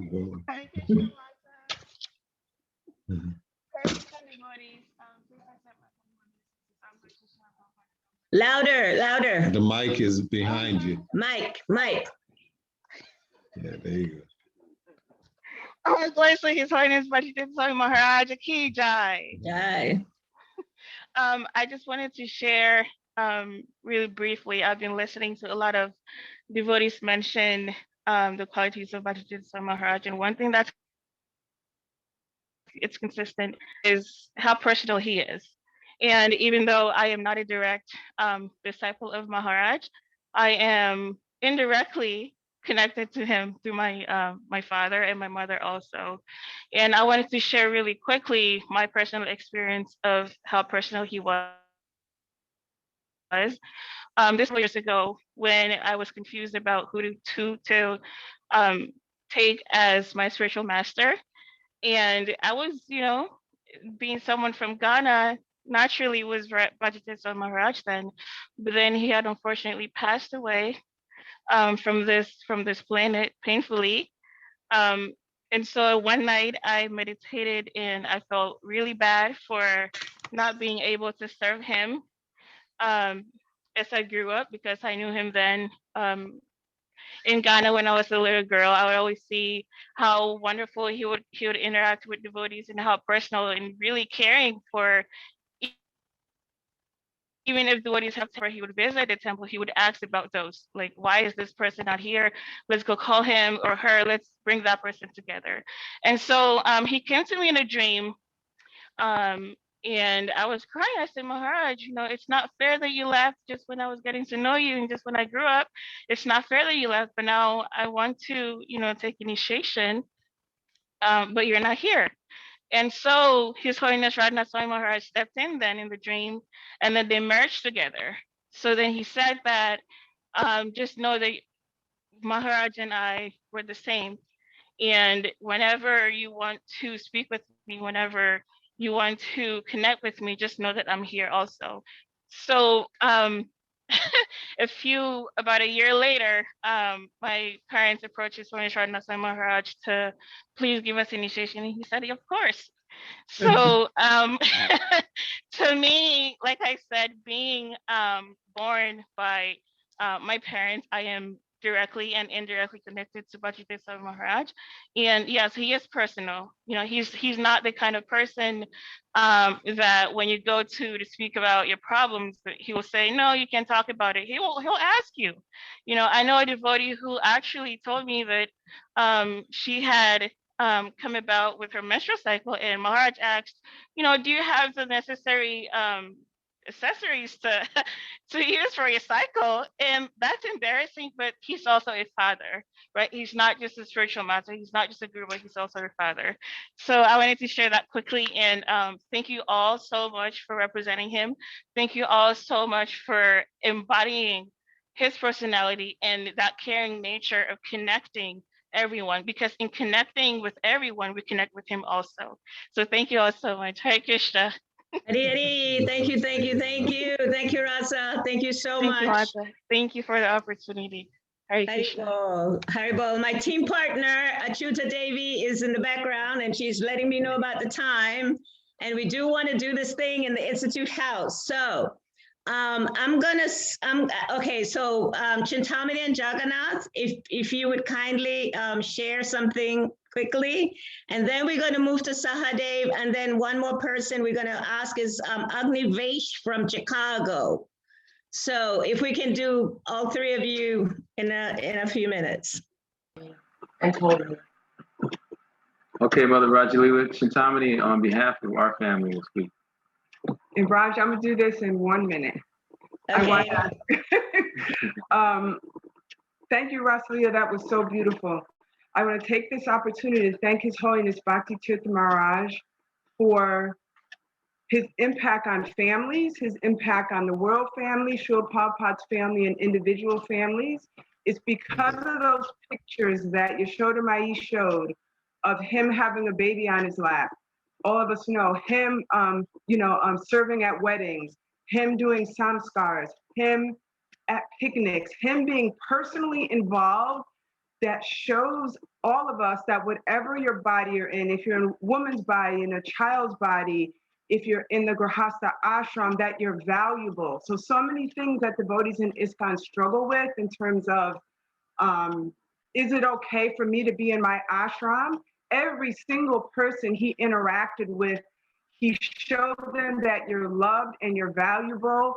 And he practically showed us how you can live a Krishna conscious lifestyle that's empowering and joyful and happy and fulfilling. So we want to be devotees, and so we know how to raise our children to be devotees. Everything is due to him, our very life and our very breath. Thank you all for reminding me of this by your examples. All glories to His Holiness Bhakti Tirtha Maharaj Ki Jai. Jai. Hari. Chintamani, did I hear you representing the family? Yes. Okay, beautiful. Thank you so much. Thank you. Haribol, I want to see if Dhruva and Parjata are here with us. I know that they have unlimited services that they're engaged in right now. However, I'm just checking in, Dhruva and Parjata, or Parjata, if you're there, Dhruva. if you can come. If not, we're going to move to somebody and come back to you. So Sahadev Prabhu, if you can keep it brief, please. Saha. Hare Krishna. Tagora, Haribol. Okay, so that means you can hear me. I have, you see my time? All right. Well, Namo Vishnu Padaya Krishna Prasthaya Bhutala Shrimati Bhakti Tirtha Swami Namine Namaste Krishna Padaya Prabhupada Shritatmane Shri Guru Karuna Shakti Bhakti Tirtha Namine. Namo Vishnu Padaya Krishna Prasthaya Bhutala Shrimati Bhakti Vedanta Swami Namine Namaste Saraswati Devi Gauravadi Pracharine Nirvishisha Shunyavadi Paschitara Satarine. Hare Krishna.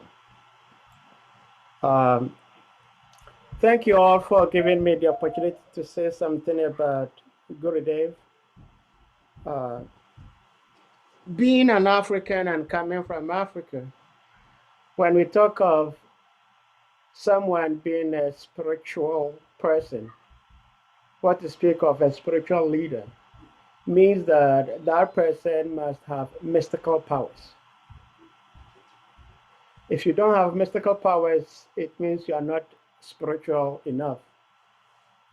And I'm sure most of my God brothers and God sisters haven't seen the mystical aspect of Gurudev because apart from Africa, there are many other places he didn't really need to demonstrate his mystical powers.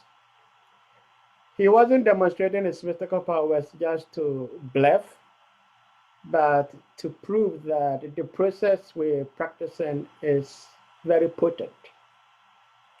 And so there was once I went out on Sankirtan book distribution and I met one guy who approached me. He said he was from Nigeria and he was a life member. So he showed me his life membership card. So he said he wanted to go to the temple. So he told me where to meet him. So after my Sankirtan, I picked him up, we went to the temple. So he was living there. And about 2-3 days later, Bhakti Tirtha Maharaj came, not knowing that this guy was practicing some black magic. And in the dead of the night, it was around 2 o'clock, this guy started screaming. He said, and he was pleading. He says, please forgive me. I'm going to leave. I'm going to leave. And Gurudev knew. Gurudev was living far away from him, but he knew what was going on. So he told us that guy, Krishna is punishing him. Around 2 o'clock, he ran out of the temple. He ran away. And there have been many times when people see Gurudev with his Lord Nrsimhadev cane, they will take to their heels. They will run away. So Sri Gurudev was very powerful, mystically. I don't have enough time, but all I'm trying to say is that he is a guru that you would want to have under all circumstances. Hare Krishna. I beat my time. Hari Hari. Hare Jai. This is amazing for the devotees from Africa. Hari Hari Bol. So I think what we're going to do now is just try to show you at least Guru Maharaj's room. And then we're going to see if we have a little time that we can get Agnivesh. We definitely want Agnivesh and Ekadashi if possible. So let's just go into, we're going to go into the room right now because that's a part of the program. Agnivesh can start now, and then when he finishes, we'll be in the room. Okay. Okay. Agnivesh Prabhu. Hari Hari Bol. Hari Hari Bol. Down the bus. To all my God brothers and sisters, all glories to Gurudev. Hare Krishna. Hare Krishna. Yeah, I had the great opportunity to serve Gurudev when he came to Chicago in 2003 and 2004. It was a most wonderful, wonderful opportunity. We did so many things. I heard that he liked to do a lot of things, so I arranged a whole lot of programs. We did book sales, we did speaking engagement, we had a TV interview, we did Chicago Sun-Times interview. So I spent all my time, and I was running an agency at that time, so I had all my staff. We were sending out flyers and everything, but it was one of the most beautiful times that I ever had.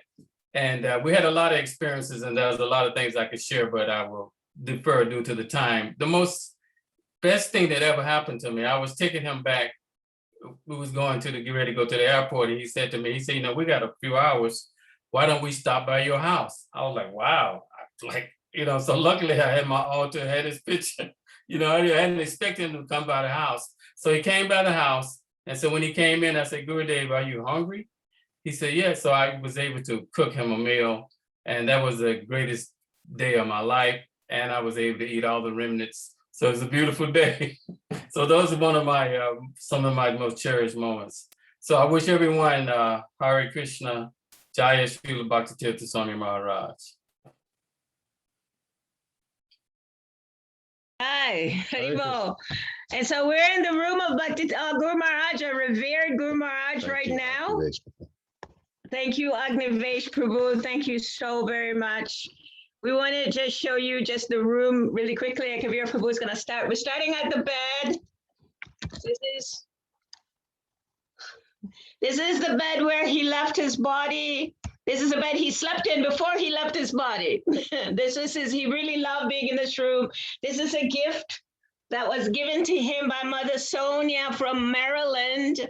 It's a Nishringa Kavacha, and we keep it there for him. Okay, so this is his bed. This is his chair. Sorry, we're doing this fast. This is his chair that he would sit in. This is his shoes.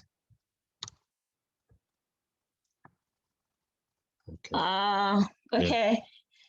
This is his altar over here. Going to the altar, of course, this is where he would have worship Radha Shamasunda. Haridas Thakur is here now. Radha Shamasunda are actually in Maryland at the Institute there. This altar is a very special altar. It was gifted to him by Mukunda Prabhu from Detroit, And yes, Mukunda has left his body since over here. This is some Hare Krishna mantra. Yes, this is Mother Ladini that served in Africa, served in Nigeria, served in Sierra Leone. She's the personality that, she was assassinated. Mother Ladini, worship Lord Jagannath. This is the mat he used to sleep on. Yes, for many years, that was what he used. Only until after his leg was amputated, did he use this bed. This is his bookcase. Vast array of books, which he used in the different preaching throughout the world. And this desk here. This is desk that he would sit and write at different times. So at least 80% of his books were conceived at this particular desk and chair. And then he would walk throughout Gita Nagari through the woods, sit in a rocking chair, which we'll show you at some point. Yes, we'll take you outside in a minute. This is over here. I guess this is a chair that's here that he would have guests when he would have guests. That one over there. Anyway. This is Mother Perline, his mother, and his auntie and Aunt Rose. Aunt Rose. Mother Perline and Aunt Rose. Blessed by the best. Blessed by the best. Peace and love, blessed by the best. And this is where... Of course, we're rushing through here, but we did want to, anyway. Yes, because we want to get to DC. DC. This is where he would take prasadam. Yes, I don't know if you can see that. Yes. He would honor prasad over there. And then we have a bed here for guests. This is where Sachinanda Maharaj and Bhakti Charu Maharaj and all the different swamis that would come, they would sleep on that bed over there. Okay. This is outside in the living area that he used to walk and chant. He loved walking up and down and chanting here. This is the altar setup that we have here for him. Prabhupada and I don't think. Yes. Thanks. Prabhupada and Gurudev. This is his rocking chair. He used to sit in this rocking chair. This rocking chair would go all over the property. So he could sit outside on the swing and on the porch. And this is a picture that was painted by a devotee from Russia. one of the Russian devotees. And this person never drew any person, never painted any person before. Let's see. They never painted any person before. And so therefore, this was absolutely amazing. They said, I've never drew any one before, but I'm good. I will try. And she did this. Yes. And afterwards she said, I don't know what came over me, but I was definitely empowered to do this. This is when he first came, he put this up here about a friend. And this we have kept. What a true friend is.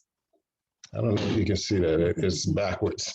And then we also kept here his friends. These are his friends.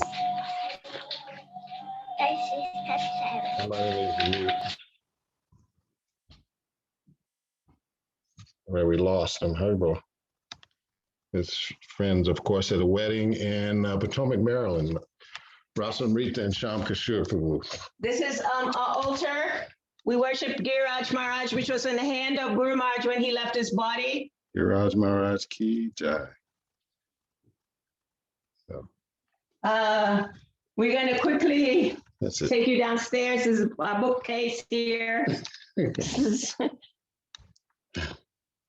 Okay, so maybe you can run downstairs real quick and just show, because you can't speak. I don't have enough time. Okay, let me say. Dhruva Prabhu. Dhruva Prabhu. Yes, Hare Krishna, Mother. We were going to take you downstairs to show you the picture on the walls. However, I think we're going up over our time. No, please carry on. We'd love to see. Take your time. There's no rush. No, but Madhavacharya Prabhu, they have our presentation. So we're going to take 2 minutes to do that. 2 minutes. Take the time. They'll still get a chance to present for an hour. Yeah, please. We'd love to see this. This is unique. Okay, we're going down now. This Institute House, Bhakti Tirtha Maharaj, he wanted his God family to be hosted here when they come to Gita Nagari. Of course, it's kind of dark now. This is we called it the Wall of Fame. The area in which has some of the pictures of Bhakti Tirtha Maharaj. You want to go over this real quick? This is Gurudev with Nelson Mandela, Kaunda, President Kaunda, when we were in Zambia together. We were there doing preaching. Rollins. This is him with President Rollins in Ghana. This is him with Nelson Mandela in South Africa. This is him in Durban in the new temple when it opened. That's Bhagavan next to him. And Buthelezi. And this is him with Buthelezi. Right there. Okay. Him in Buthelezi. This is him with who's this guy? I can't remember the name of. He was in the UN. Yes. Ananta. His name was Ananta. This is him here with Leela Avatar at the State Department. This is the Pentagon. This is a Pentagon, right? Yes. That was a Pentagon also. This is him up here on the top. Who are we with there? Sierra Leone. Sierra Leone, is that Sierra Leone? Yeah. Okay. This is all his certificates that he has received over the years. He had these certificates. He was honored in so many places, so many letters of recognition, global excellence. These are Hawkins School, so many different places is here. And this is a photograph with him and GBC. I don't know if you can see that. He's in the center with the very bright saffron dhoti and kurta. This is his table that he left his body. This is the table. This was done by Kalpavriksha, a loving offering. Yes, Kalpavriksha Prabhu, one of his dearmost disciple. He built this for him, and we carried him to the farm on this. This is his shoes that he's used. These are the weddings, different weddings that he did in Africa. There was a wedding that he did with 7 devotees. That was in Nigeria. Inauguration of This is- chieftainship. Yeah, chieftainship. That was in Ghana, either Ghana or Nigeria. I can't remember which one. This is in Detroit. At the Detroit Temple, the mansion. This is him with all the, these are the devotees in let's see, this is in, no, this is in Nigeria. This is in Nigeria. This is in the early days when we first went there. You look really closely, you'll see him in the center. And there's also a Kendra in that picture and there's, I think Muhammad is there too, when we went there early. And these are pictures of him in Nigeria. So this is what's down here. Okay, I'm sorry, this is fast. Okay. And this is, okay. Okay, that's it. So as we're going back upstairs and you resume going to Washington, D.C. Yes, we'll just ask Ekadashi and then we go to Washington, Okay, D.C. Ekadashi and D.C. Yeah, Okay. so ask Ekadashi if she can be fast so we could go to D.C. Okay, Ekadashi, you heard that. Thank you so much. Srila Prabhupada Ki Jai, Gurudev Ki Jai. All glories to the wonderful devotees. Namo Vishnu Padaya Krishna Padaya Bhutale Shrimati Bhakti Tirtha Swami Namane Namaste Krishna Padaya Prabhupada Shritamane Shugarakana Shakti Bhakti Tirtha Namane. So I don't want to take long. Thank you so much, everyone, for participating. My heart is just feeling very full right now from hearing from all the wonderful devotees and hearing about all the wonderful services that you are doing and how you all are just limbs of Gurudev and extensions of Gurudev, and yeah, and I'm feeling very proud and happy right now. So I'm grateful to you all for that. I just wanted to take like 2 minutes if I could. Just one thing I wanted to say was, as Mother Chintamani mentioned earlier about Gurudev's influence on families and how I feel just so extremely grateful for that, because if it wasn't for Gurudev, yeah, everything in my life would be so different and horrible, really. I get a lot of compliments about my children, and people say many times to me, I have 5 children, 3 boys and 2 girls, and people say, oh, how do you do it? Because they're so wonderful. They're quite nice, and I always say, and I can say that, and it probably sounds puffed up, but it's not me. It's always been, it's Gurudev's mercy, and it's because he, from the very beginning, implemented in my brain that my main service was to take good care of them, and that you take good care of them because they come from Krishna, and you are to do your best to give. There's one in the background right now. Come on, yeah. So this is my oldest son, Ananta Gauranga, and I'm very proud of him, and because Gurudev sent him to me, and now he's an initiated disciple of His Holiness Sachinandan Swami. My other son, his twin brother, is also initiated by His Holiness Radhanath Swami. And I have 2 daughters who are beautiful girls who I can't say enough about them. They're just wonderful people and wonderful devotees. And now my youngest son has also decided to accept a spiritual master. And yeah, and so I just wanted to share that because really everything is by Gurudev's blessings and mercy. And yeah, and anyway, there's not enough time. Without without his love in my life and without the love of my God brothers and God sisters, I would be nothing and nowhere. And I just want to say thank you. Hare Krishna. That's all. Hari Hari, Mother Kadashi, thank you so much. You're such an example for all of us. Thank you. You're wonderful children. Achyuta Devi, thank you for being so kind and giving up your time for speaking for other devotees to speak and for being such, amazing sister, making sure that everything goes on. Yashoda Mai, thank you so very much.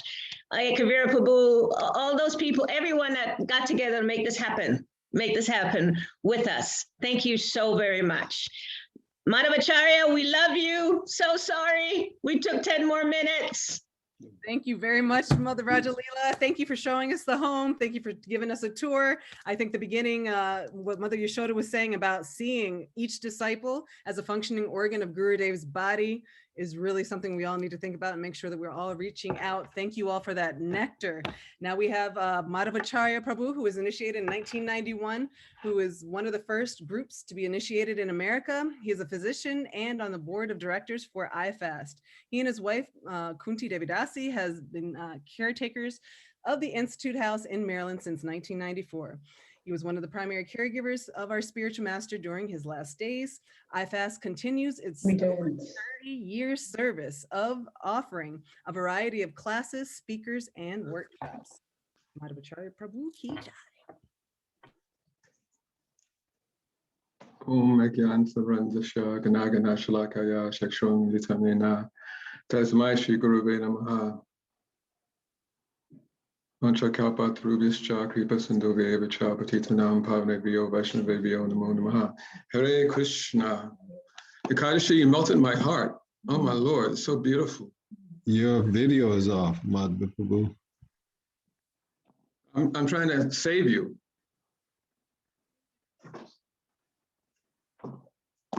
Then show your face. It won't go on. But both vistas will be equally beautiful. Oh, Krishna, it's not coming.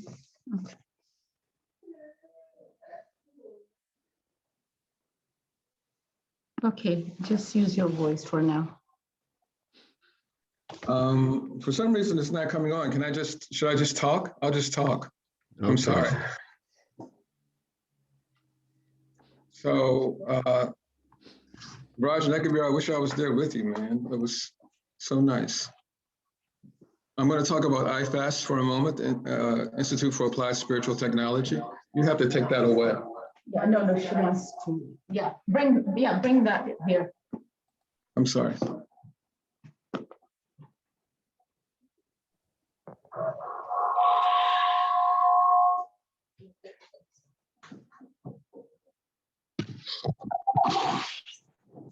Haribo, Haribo. Is that okay? Okay, all right, sorry. IFAST was founded in the late 1980s by, of course, His Holiness Bhakti Tirtha Swami with the help of his wonderful devotees like Mother Rajalila and Mother Yashoda Mai, and at the time named Kendra and Mahamantra.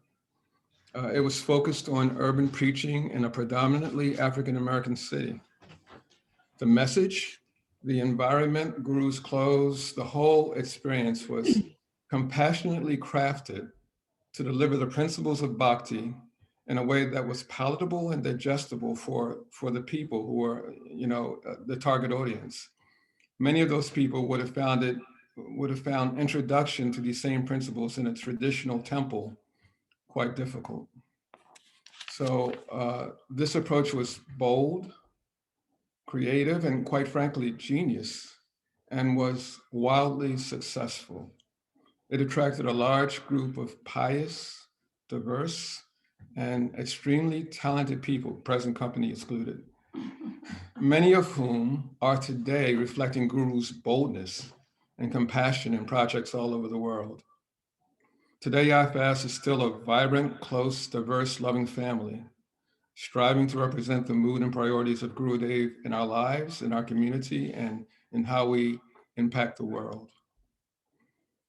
I'm going to start with, so our presentation will start with Agni. Are you there? We want to hear from Agni, who's a personal servant of Bhakti Tirtha Swami. He's a health coach, a wellness coach, with clients among some of the most influential people in the country. And he was Gurudev's personal servant and masseuse. Agni, are you there, Prabhu?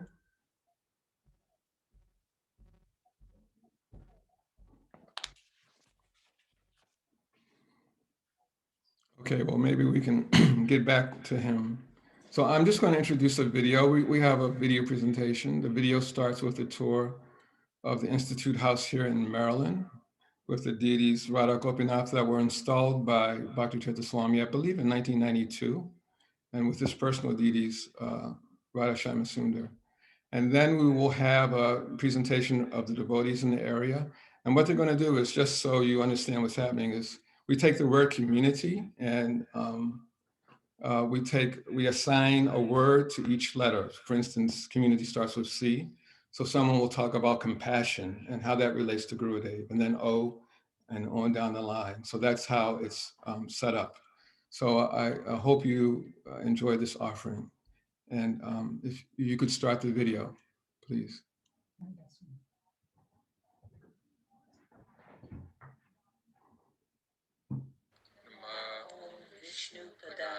Krishna Prasaya Bhutale Srimati Bhakti Tirtha Swami Iti Namine Namaste Krishna Padaya Prabhupada Sridatmane Shri Gora Guna Shakti Bhakti Tirtha Swami Iti Namine. My name is Jadurani Devidasi, and we invite you to join us on a tour and the evolution of the Institute for Applied Spiritual Technology. This was the first official IFAST house. Guru lived in the front room of the second floor, while Yashoda Mai, Mai Mantra, Vajalila, and Akendra facilitated outreach to the Washington, D.C. community. Many of us first experienced prasadam, the deities, singing bhajans, and bhakti yoga plays, workshops, and darshan with Maharaj. 50 to 100 people gathered for Maharaj's lectures. The overflow sat in the backyard where chairs and speakers were placed.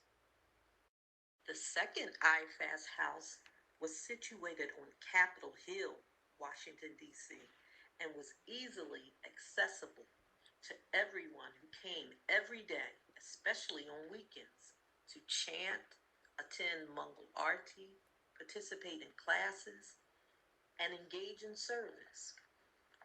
It was there that the lordships, Radha Gopinath, were installed and today continue to preside over IFAST.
Here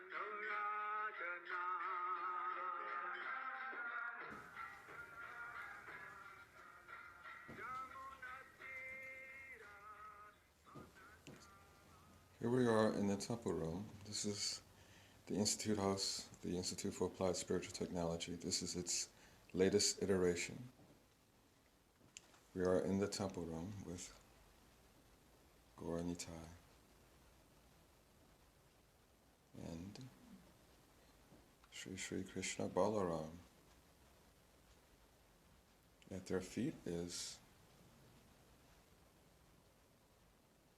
Haridas Thakur, chanting the holy name. And here are the heart of the Institute, Shri Shri Radha Gopinath Ki Jai.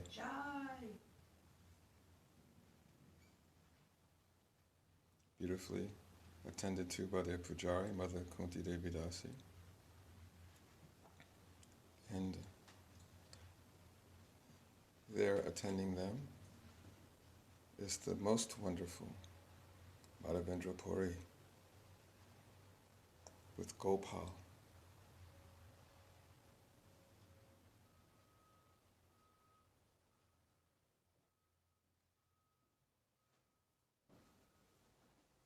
And the beautiful Jagannath, Baladev, Subhadra Ki Jai. How beautifully dressed they are.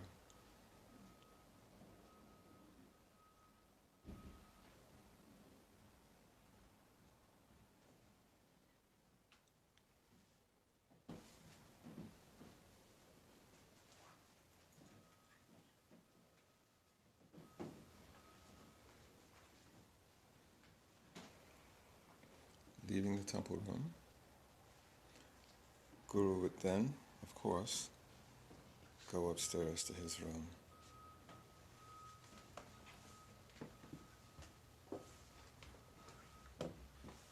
Just as a story, usually when we were in the Institute House, whenever we moved to another location, Guru would always help us, of course. We would go house hunting together. He would pick the house, we would pick the house together. We would move in together. So he was always intimately involved in the process. He was always leading the process. But when we moved into this house, Guru was in Africa, and so we picked the house alone, and we moved everything alone, and this was the first time this had happened. So Guru was not involved in this process. And so the night that he came back from Africa, he had never seen the house, he had never been in the neighborhood, he knew nothing. He knew we had moved, but otherwise had no knowledge of where we were living. So we picked him up from the airport, and we drove to the downstairs. He went into the temple room, he was happy. And then he walked up those stairs I just walked up, and he walked into this room and saw his Sri Sri Radha Shyaman Sundar, and he paid his obeisances. And his smile is something I will never forget. At that moment, I knew that somehow or other he was pleased with our arrangement that we had made for him in his absence. And I knew that at that moment that if I did nothing else in this lifetime to please him, at least this one moment, the efforts of Kunti and myself seemed to please him. And we had even set up this altar because once again he was in Africa and was not with us. And I asked him after he was in his room for some time, Maharaj, we just set this altar up in your absence. We can move it and change things, of course, according to your whim. And he looked at me and Kunti and smiled and said, things are perfect. Things are just perfect. And that's a memory I will cherish. So now we enter the room of Gurudev. And here are his deities that he's first discovered or found or acquired, or who first came to him in Africa, and he's been worshipped, and he worshipped them for decades. These are his Ishta Devi, Sri Sri Radha Shyaman Sundar Ki Jai.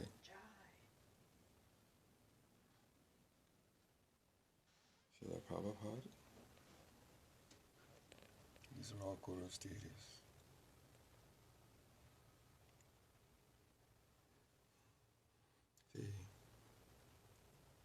playful, lovely Nimai Nitai.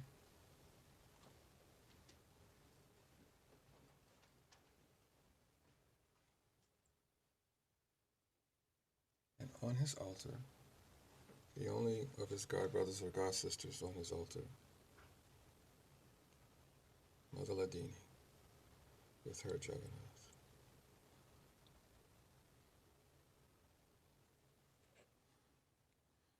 Oh, Jagannath Baladev Subhadra. Jagannath Baladev Subhadra, yes. These are Guru's deities that he would worship personally. And the fearsome Lord Nrsimhadev.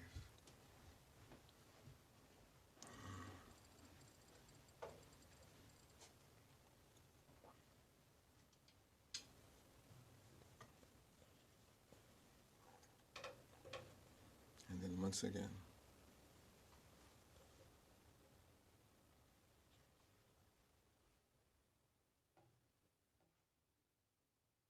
Shri Shri Radha Shyama Sundar. Hare Krishna.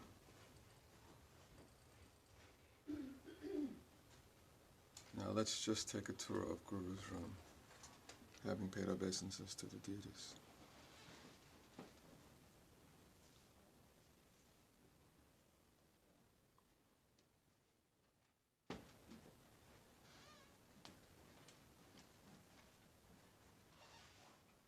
Here's our beloved.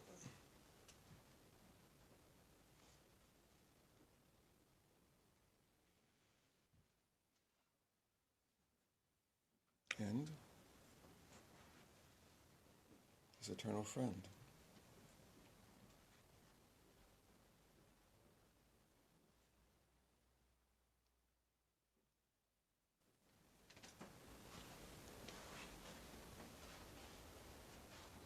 I hope you can see this. This is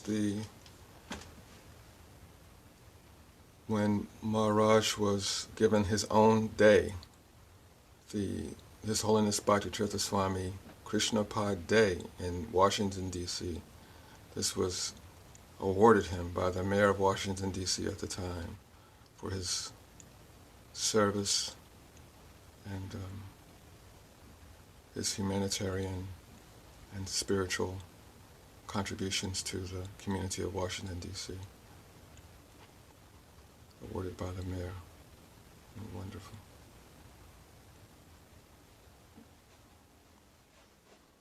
It's further going around Guru's room.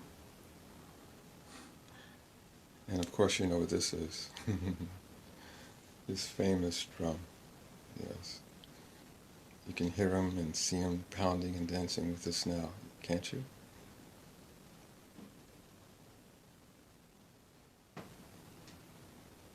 Gurudev's desk. Let's start with, oh yes, he and Mother Perline smiling. Yes, Mother Perline she's like the queen of the family, of course. And oh, this is very attractive. This was made, I'm not sure which country. He brought this back from one of his tours of Africa, and it's so wonderful. He loved this. And another picture of Mother Ladini, his beloved god sister. I think this was during a Rath Yatra somewhere in West Africa. Hare Krishna.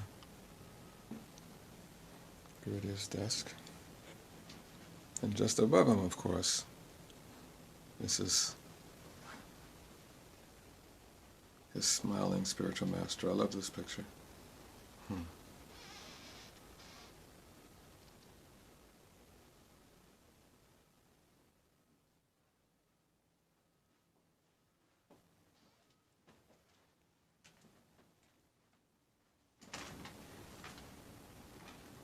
Further exploring Gurudev's room.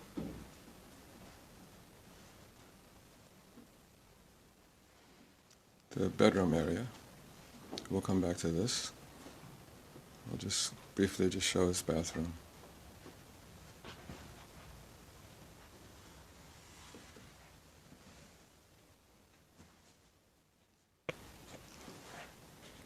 tub and shower. Ignore the man in the mirror.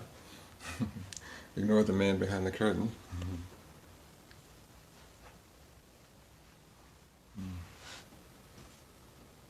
In his closet. Oh, let's see his closet.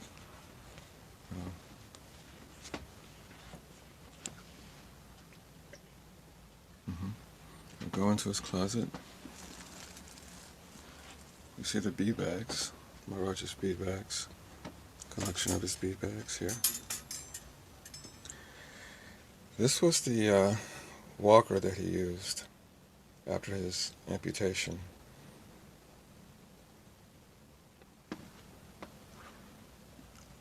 Maharaj's blankets and sweaters and clothes, jackets. Let me move back a little bit. The various clothing he wore for different preaching engagements. They're all here. It's hard to get a good view of them. Move back a little more. Yes. He was so merciful that he would trust to accommodate the consciousness of the people he was trying to help. And let's go to one of his more famous hats. This is of course, the hat he wore during his famous speech in front of the Lincoln Memorial. Yes? Amazing.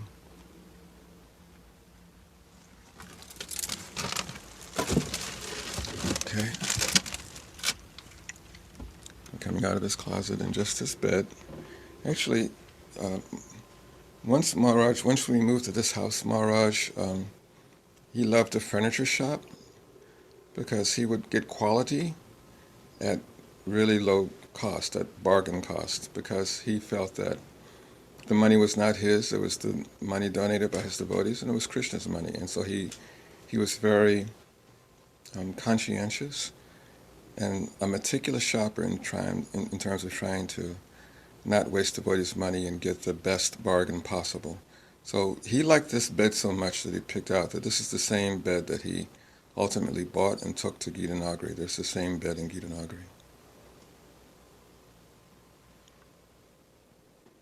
There's another desk where he eats. And this is a picture of, I think this is a picture of Vrindavan, yes. Just above where he eats. Yes, of course. And while he's eating, he always gazes up lovingly at his beloved spiritual master, Srila Prabhupada.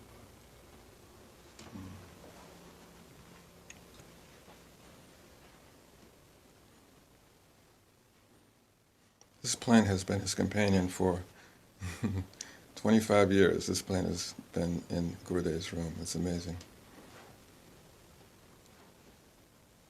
So now we will just exit the Divine Association of Sri Sri Radha Shyama and go downstairs for a moment. So we've come back down the stairs, and just briefly, Jai Hanuman. Just briefly, we'll go through the dining room.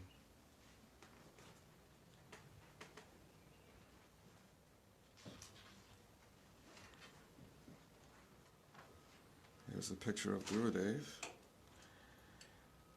at our local ISKCON temple, Potomac Temple in Maryland. I love this expression. I love this picture.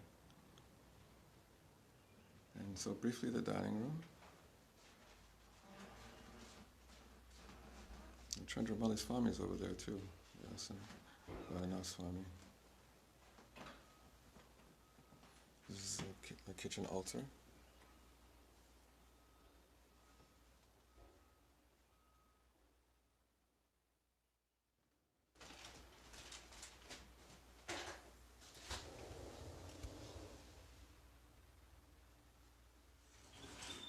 And just briefly, the kitchen.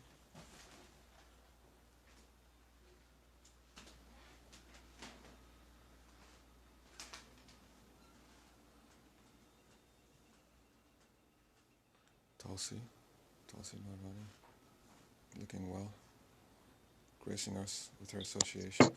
And I just really wanted to show you, we're outside on the deck, I just really wanted to show you this swing, which Gurudev incredibly gave to us as a present. This was in the year 1999, I believe, or 1998. And it was such a generous gift. So Maharaj would sometimes sit and swing and write or chant on this swing himself. So some of his books were actually written while in this swing. And I wanted to share it with you.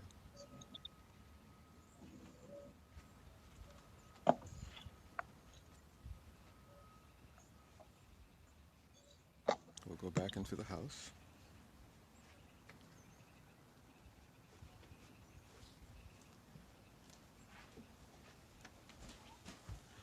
And we will end in the temple room. Oh. We'll go back to the temple room to end the tour. This is the living room.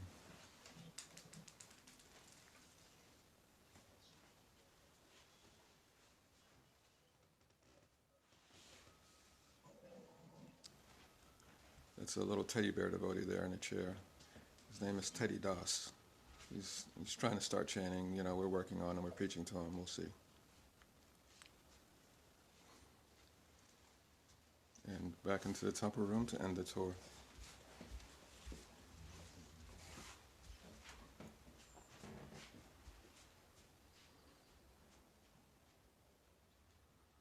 With the permission of Lord Shiva, of course. We enter the temple room.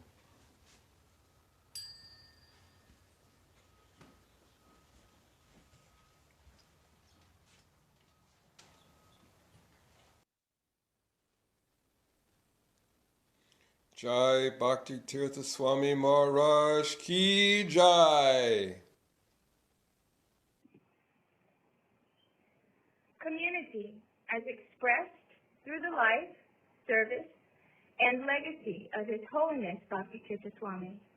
Community is the compassionate opportunity to serve and motivate through the mercy of Lord Chaitanya and be unified as one family through Krishna consciousness, nurtured and inspired by this transcendental yogic process of bhakti.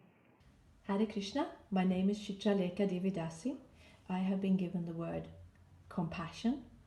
Compassion is defined by empathizing with people's suffering and a desire to elevate it, to end their suffering. And when I think of Bhakti Tirtha Swami, that is what I think of, is his ultimate, his incredible compassion he had for everyone. He was compassionate in his way of dealing with devotees, but also the outside community, through his teachings, through his writings, and also his last lesson to us, which was dying. And he taught us, that was the most compassionate act, was to teach us how to die before dying. Also, I see the characteristics compassion in our God family. It's something that is very strong, and it's something that we learned from Bhakti Tirtha Swami, and something I desire to be able to find myself being compassionate, or learning how to become compassionate. Hi, Paul. This is Ajadas, and I'd like to speak about compassion. So I had the privilege to travel with Srila Bhakti Tirtha Swami for a short time years ago. And at that time, he was traveling constantly. He was in a new city every couple of days, and every day he'd be up early for the temple program, giving the morning class, and then out either for public speaking engagements or radio interviews. And then we'd be back to the temple, where he would make himself available to anyone who needed his advice on any challenge they were facing. And there was a lot going on. At this time, we were getting ready to publish his first couple of books. He was working to address some very big issues for the global ISKCON community. But no matter what else he had going on, he always gave his complete focus to helping each person who came to him. And then we'd go to the next city and do it again. There's one day that stands out where we had been traveling like this for a couple of weeks. And after a really long drive, we got back to the Institute House very late into the evening. And there was this huge stack of mail from all over the world waiting for him. He didn't hesitate. He started opening letters and dictating these, thoughtful responses, and didn't finish really till about 2 o'clock in the morning. And when we were finally done, he sat down and he kind of laughed and he said, it's a good thing that I became a devotee because I would never work this hard for anybody else. And it was especially funny because he had been so successful even before becoming a devotee. He walked away from a career in international law at the UN to travel the world serving Srila Prabhupada's mission. So he knew that there was no job, there was no salary, there was no position in the material world that would have motivated him to give the very best of himself in the same way as his gratitude